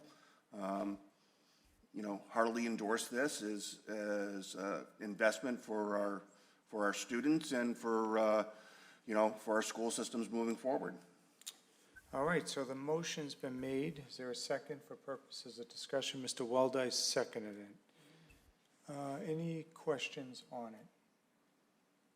No. Mr. Waldo. Very briefly, thank you, Mr. Bernard. I just want to say thank you for bringing this up. I think this it is something that if passes could definitely help Malden students. If any of us were lucky enough to be in that tax bracket, I think that we would want to hope that we would donate. I know Tom Brady was on the Zoom tonight watching Charlie's presentation, but hopefully he'd want to kick in a little bit more for kids in Malden and Everett and Revere and Chelsea, and it matters. So I think we as leaders standing up for this and hoping that people in Malden support it, it could matter in the long run. So thank you, and I'm happy to support. Thank you, Mr. Waldo. Mr. Gray. Thank you, Mr. Chair.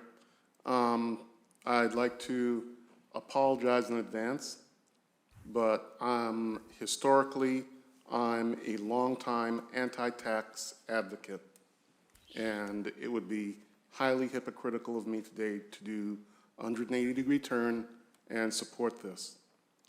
In the event of a highly unusual circumstance, say if the President of the United States or the Governor of Massachusetts declared that we needed to raise taxes for, say, a war effort in the event of a loss of our liberty or lives, then I would swallow hard and accept it under that circumstance. It would have to be a highly unusual circumstance. But philosophically, I'm an anti-tax advocate. I don't like taxes, period, and for that reason alone, I cannot support this. Very good. Thank you, Mr. Gray. Anybody else? Just logistically from the chair. So if the school committee were to vote, you would then have this sent to our state delegation? I'd have this, I'd like to go and bring this back to Raise Up Massachusetts, which is the progressive movement to go and they've been instrumental in bringing this forward, to go and say they've got another municipality going and joining them, they've got another school committee joining them. We'd be joining the ranks of Pittsfield, we'd be joining the city of Boston, we'd be joining Framingham. There's lists of municipalities that see this as a positive and going forward, and I'd love to go and see us go and join those ranks. Well, you'd also be joining the mayor's office, because we signed back in 2016 when it first was introduced. Yeah, and unfortunately, because of the way that the question was raised at the time, it had to go through this other way. And for those that are looking at, and just as a little piece of information, those that look at this and say, this is a tax and that money's not going to go to these resources. No, it has to. It's specifically written, and it's the only way that this could go in pass in the Massachusetts, rules according to our state constitution. If we go and we have a tax, it has to be assigned specifically to certain things. You can't have a general tax that just kind of goes wherever. Right. So this is going to go and specifically go to, our schools, our roads, like I said, our water systems. This is going to benefit Malden hugely if it goes through, and I think it will. It's not going to go and hurt anyone in Malden, because I believe that we don't have a huge population of millionaires in Malden. And that being said, the one person that I know of that does have that level of income that I've heard of said, I am happily voting for this. So. Okay. All right, there you have it, everyone. So, Mrs. Spadafora. Thank you, Mr. Chair. I'd just like to thank Mr. Bernard, too, because, to be quite honest, I was not educated in regards to this ballot initiative. So when it came upon the agenda, I was like, hey, give me some info. And he did just that and provided me with some background on it. So I'm really appreciative of that. And while I am not anti-tax like Mr. Gray, I'm not quite sure I can support this, just because I don't feel as though I don't have enough information before me, specifically when it comes to the schools, how much of that taxable money will be coming to us. Is it 50%? Is it 0.5%? So without having that information, and I don't even think state legislators even know that quite yet, I cannot support this resolution at the moment. All right, anybody else? Okay, let's have the clerk call the roll.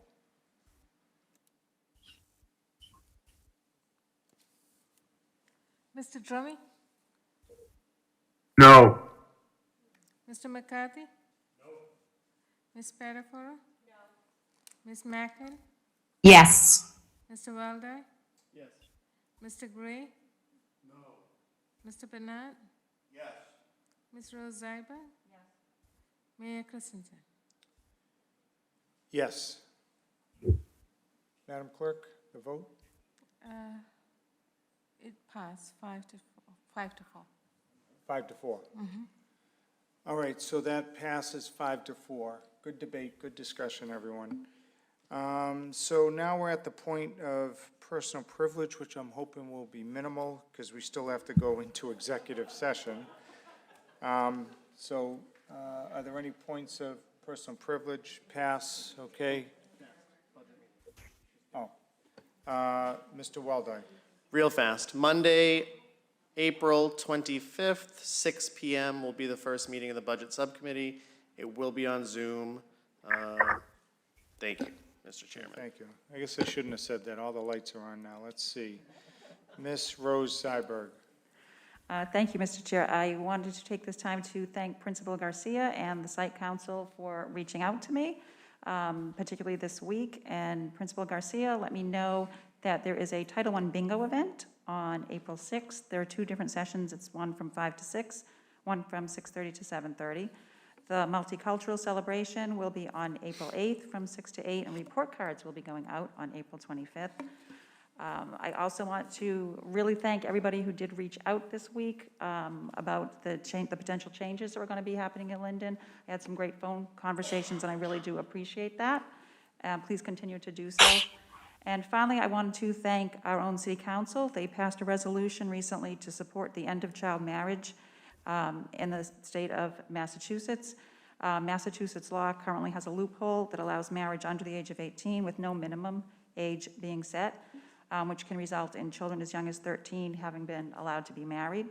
I encourage my fellow school committee members, as well as anyone still listening, to get in touch with reps in support of their bills currently under consideration with, I believe there's a report out date of April 15th, so if you can let people know that you support ending child marriage. Just putting that out there. Thank you very much. Thank you, Ms. Spadafora. Thank you, Mr. Chair. I'll be very quick.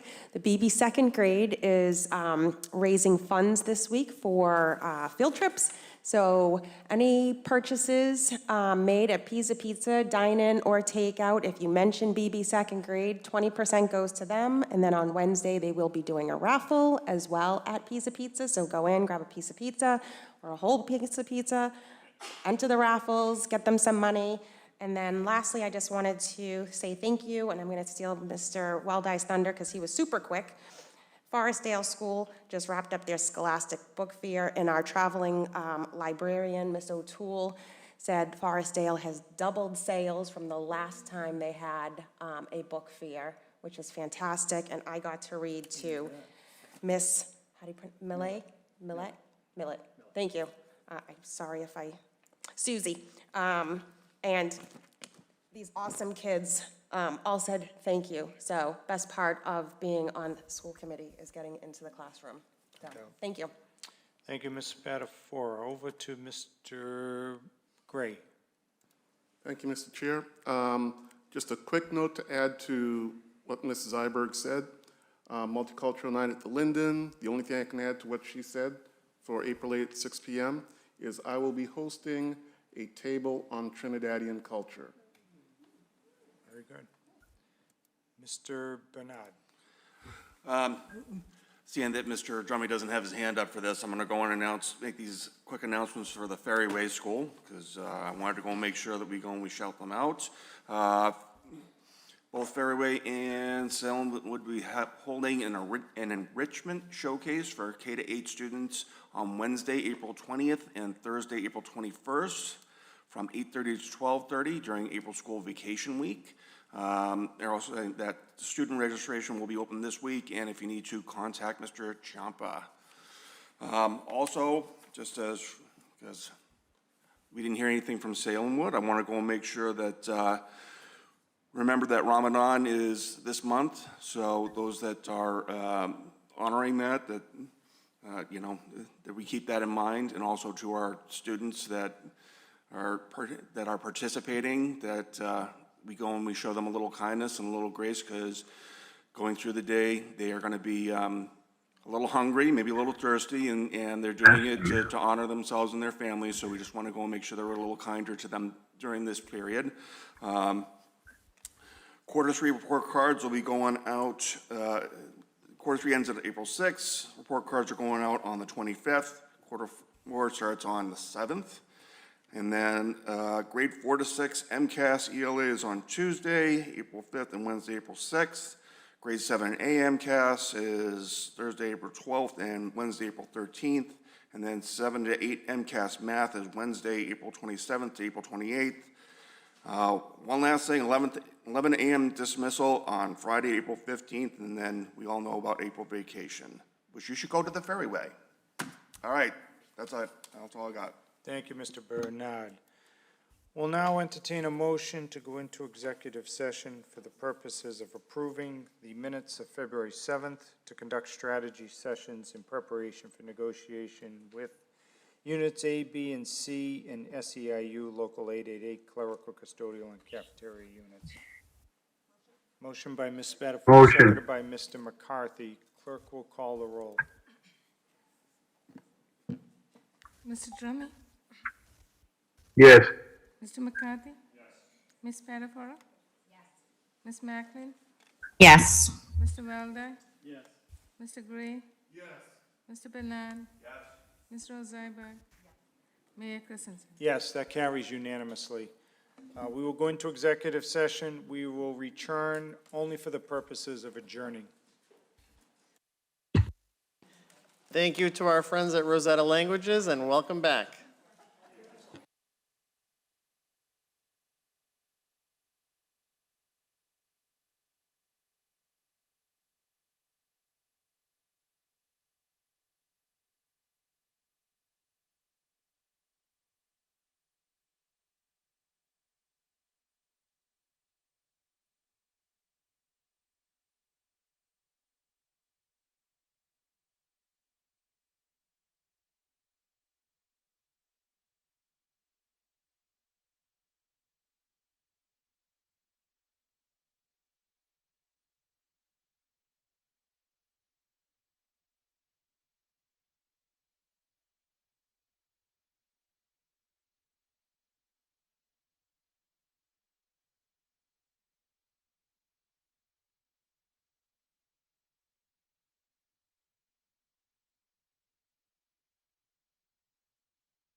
My office. Not the comes with them in the office. No, my office. The other.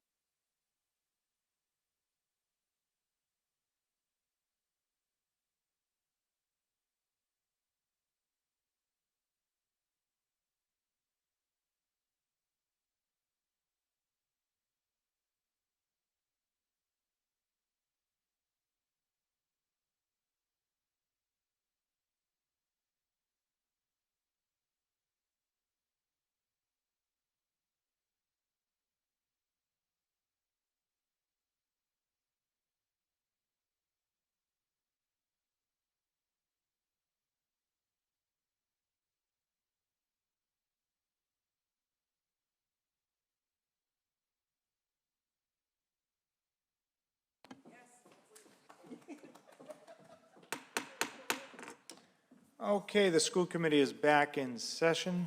We'll entertain any motions. Motion adjourned by Mr. Waldo, seconded by Mr. Bernard. All those in favor say aye. Aye. Anybody opposed? The ayes have it, it carries unanimously.